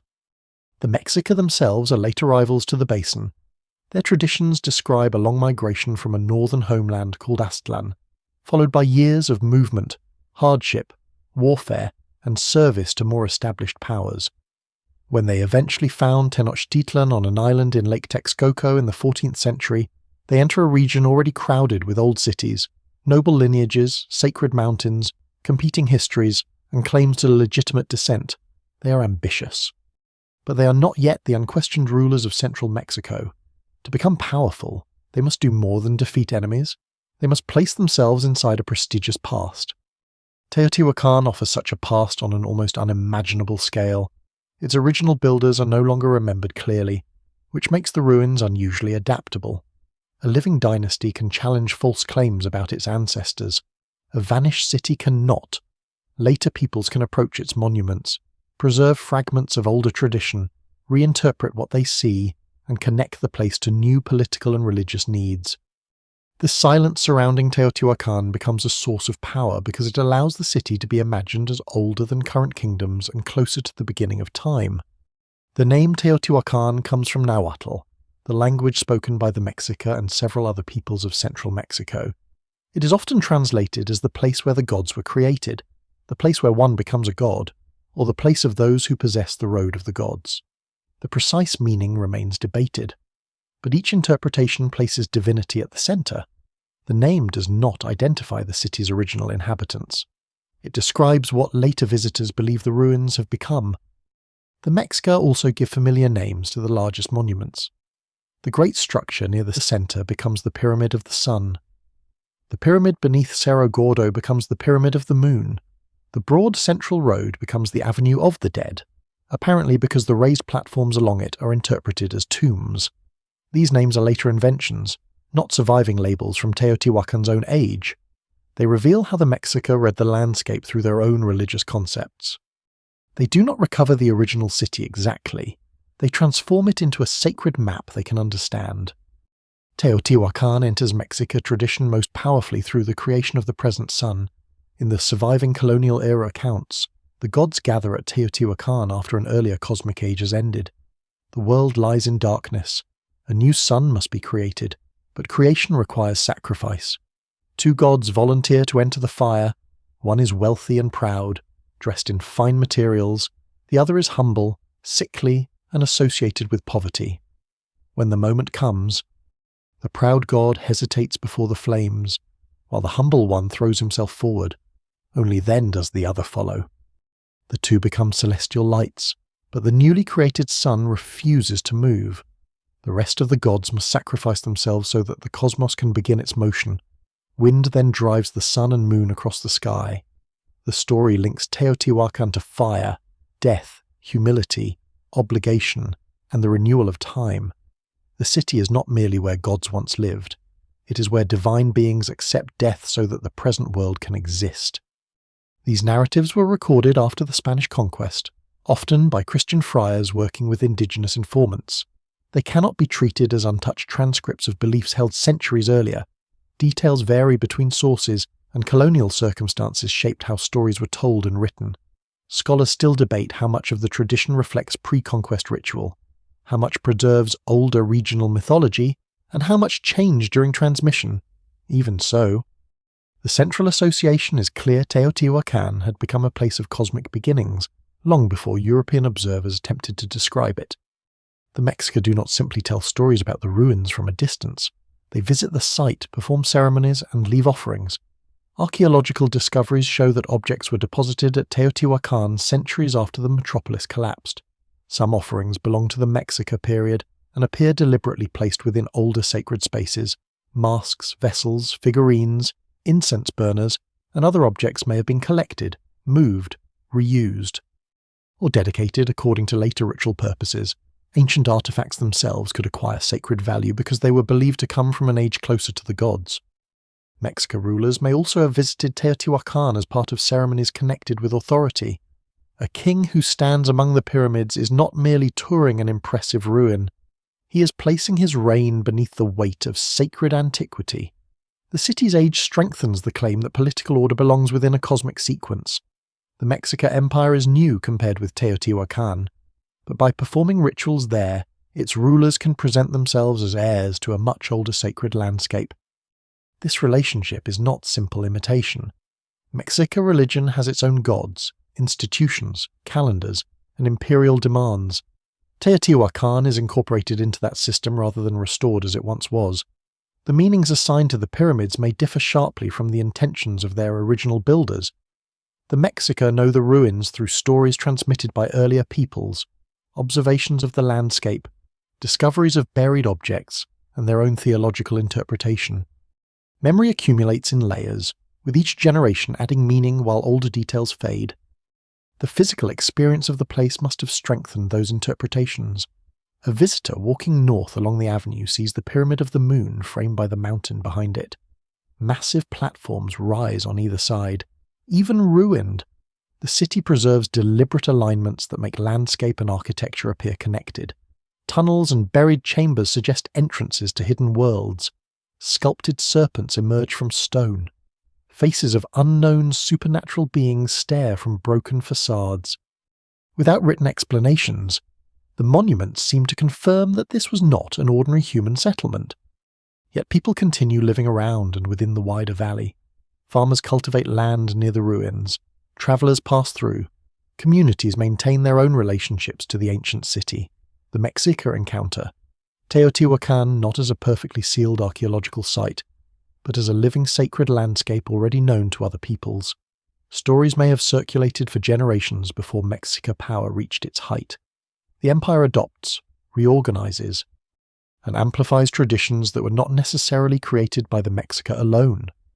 By the 15th century, Teotihuacan has therefore achieved a strange second life. It no longer commands armies, collects tribute, or directs distant trade. Its political institutions are gone, and even the language of its builders has vanished from the ruins. But its authority survives in another form. The city has become older than history, a place where rulers seek legitimacy, and where the universe itself is said to have begun. The Mexica stand among monuments built by people they cannot name and turn that absence into sacred certainty. They do not solve the mystery of Teotihuacan's emptiness. They preserve it through offerings, names, and creation stories. They ensure that the abandoned metropolis remains one of the most powerful places in central Mexico, not despite the silence of its builders, but partly because of it. The mystery of Teotihuacan survives because every explanation reaches part of the truth and then encounters evidence it cannot fully contain. An invading army might explain destruction, yet no unmistakable foreign occupation follows the fires. Rebellion might explain why elite buildings were targeted, but the identities and aims of the rebels remain unknown. Drought may explain growing hardship, migration, and competition over food. Yet dry weather alone cannot account for the deliberate burning of political and ceremonial compounds. Environmental damage, disrupted trade, inequality, factional conflict, and religious crisis all appear important, but no single explanation fully accounts for the transformation of one of the ancient world's greatest cities into a scattered landscape of ruins. The most convincing picture is therefore not of one fatal blow, but of several pressures converging. Teotihuacan enters the 6th century with an enormous population, a demanding urban infrastructure, and political institutions whose stability depends on cooperation among powerful groups. Its surrounding environment has been heavily used. Its food supply depends on farmers beyond the city. Its prosperity relies on trade routes stretching across politically independent regions. Its neighborhoods contain people of different origins, occupations, and levels of wealth. Each feature that once made the metropolis resilient also creates a point where failure can spread. When rainfall becomes less reliable, harvests weaken, and tribute becomes harder to collect. When regional powers grow more independent, merchants lose secure routes, and elites lose access to prestigious goods. When food and wealth are distributed unequally, ordinary residents have fewer reasons to support institutions that appear unable to protect them. When elite groups compete rather than cooperate, the government loses the ability to respond. The fires along the Avenue of the Dead may represent the moment when these pressures become open political violence, but they do not begin the collapse and cannot finish it alone. The selective nature of the destruction remains one of the strongest clues. The attackers, whoever they were, appear to understand that Teotihuacan's authority resides not only in individuals but in buildings, palaces, administrative compounds, temples, sculptures, and ritual spaces embody the system. To burn them is to attack the social order itself. This makes an internal conflict particularly plausible, perhaps involving lower status residents, neighborhood organizations, rival elites, or some combination of these groups. Yet scholars still debate whether outside forces participated, whether the violence occurred during a single crisis, and whether later scavenging has distorted the original pattern. Even the word collapse can mislead. Teotihuacan does not instantly cease to exist.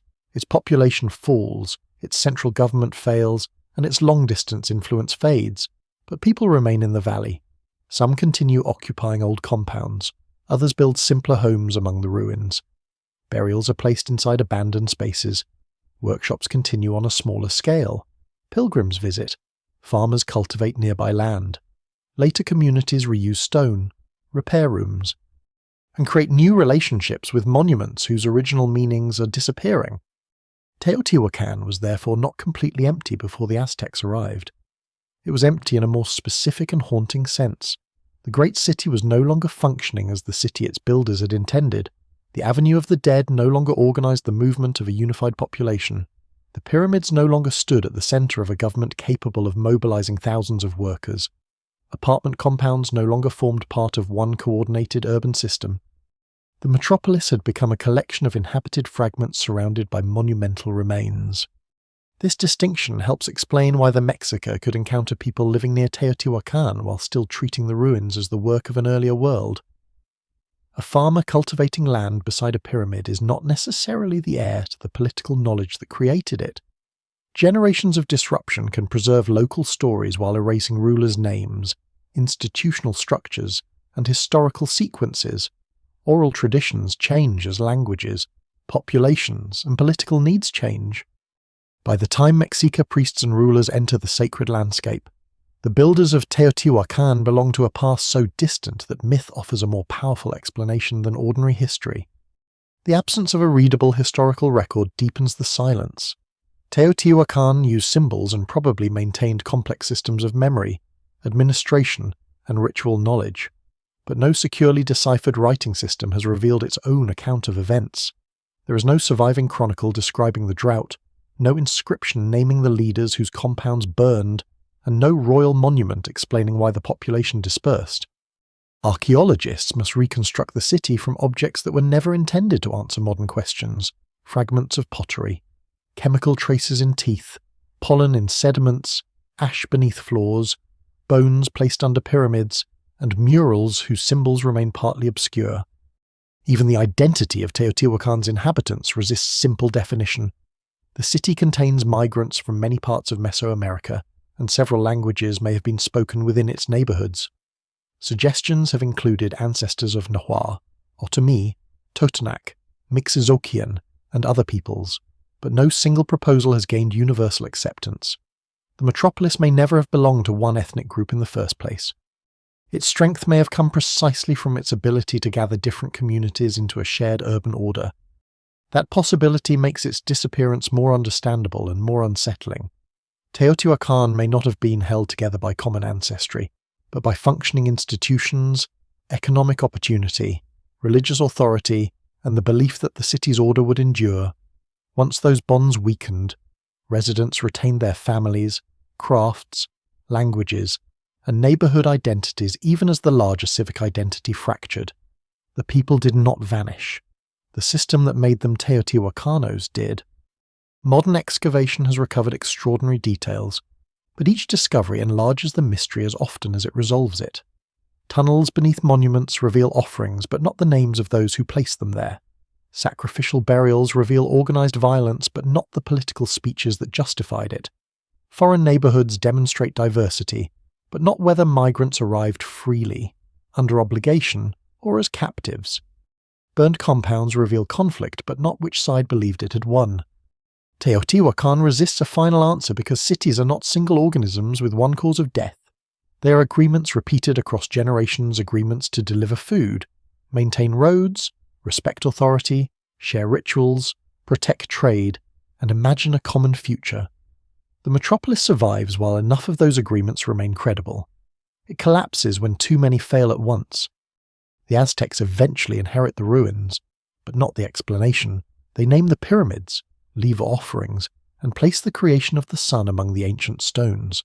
Their stories preserve the city's importance while transforming its history. Teotihuacan becomes the place where gods begin because the human beings who built it have become almost impossible to see. Centuries continue to pass over the valley. Empires rise around the lakes, armies cross the highlands, and languages change in the settlements beneath the mountains. The pyramids remain. Their plaster falls away. Their colours fade. Soil gathers on stairways once kept clear by constant labour. Rain enters cracks, plants take root, and the straight lines of the city soften beneath weather and time.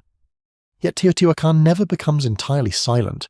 A broken vessel still holds the shape of the hands that made it. A worn threshold records generations of feet passing between courtyard and room. Beneath floors, the dead remain close to homes whose roofs have disappeared. Obsidian fragments catch the sunlight where craftsmen once sat surrounded by the sharp debris of their work. The smallest objects restore something. The monuments cannot the presence of ordinary people. They did not know their city would become a mystery. They did not build for archaeologists, tourists, or later empires searching for the birthplace of gods. They built because families needed shelter, rulers needed authority, merchants needed markets, and communities needed ways to understand rain, death, and the uncertain movement of time. They expected the streets to remain crowded. They repaired walls for children who would inherit them. They planted fields believing another season would come. Then the agreements weakened, resources tightened, loyalties shifted, and fire reached the places where power had presented itself as permanent. Some people fled, some stayed, some returned later and made homes inside the remains.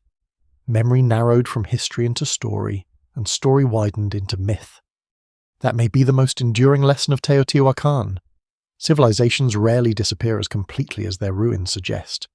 People survive, migrate, adapt, and carry fragments forward. What vanishes is the arrangement that once joined them together: the names, offices, obligations, and shared certainties that made a vast city seem eternal. At sunset, the Pyramid of the Moon still gathers the shadow of Cerro Gordo behind it. The avenue stretches south through a city no longer visible in its full form, beneath fields and modern paths lie courtyards, drains, workshops, offerings, and unopened rooms. The builders remain unnamed, but not entirely lost. Their city endures in stone, suspended between human history and sacred memory, waiting beneath the quiet valley where the gods were said to have begun.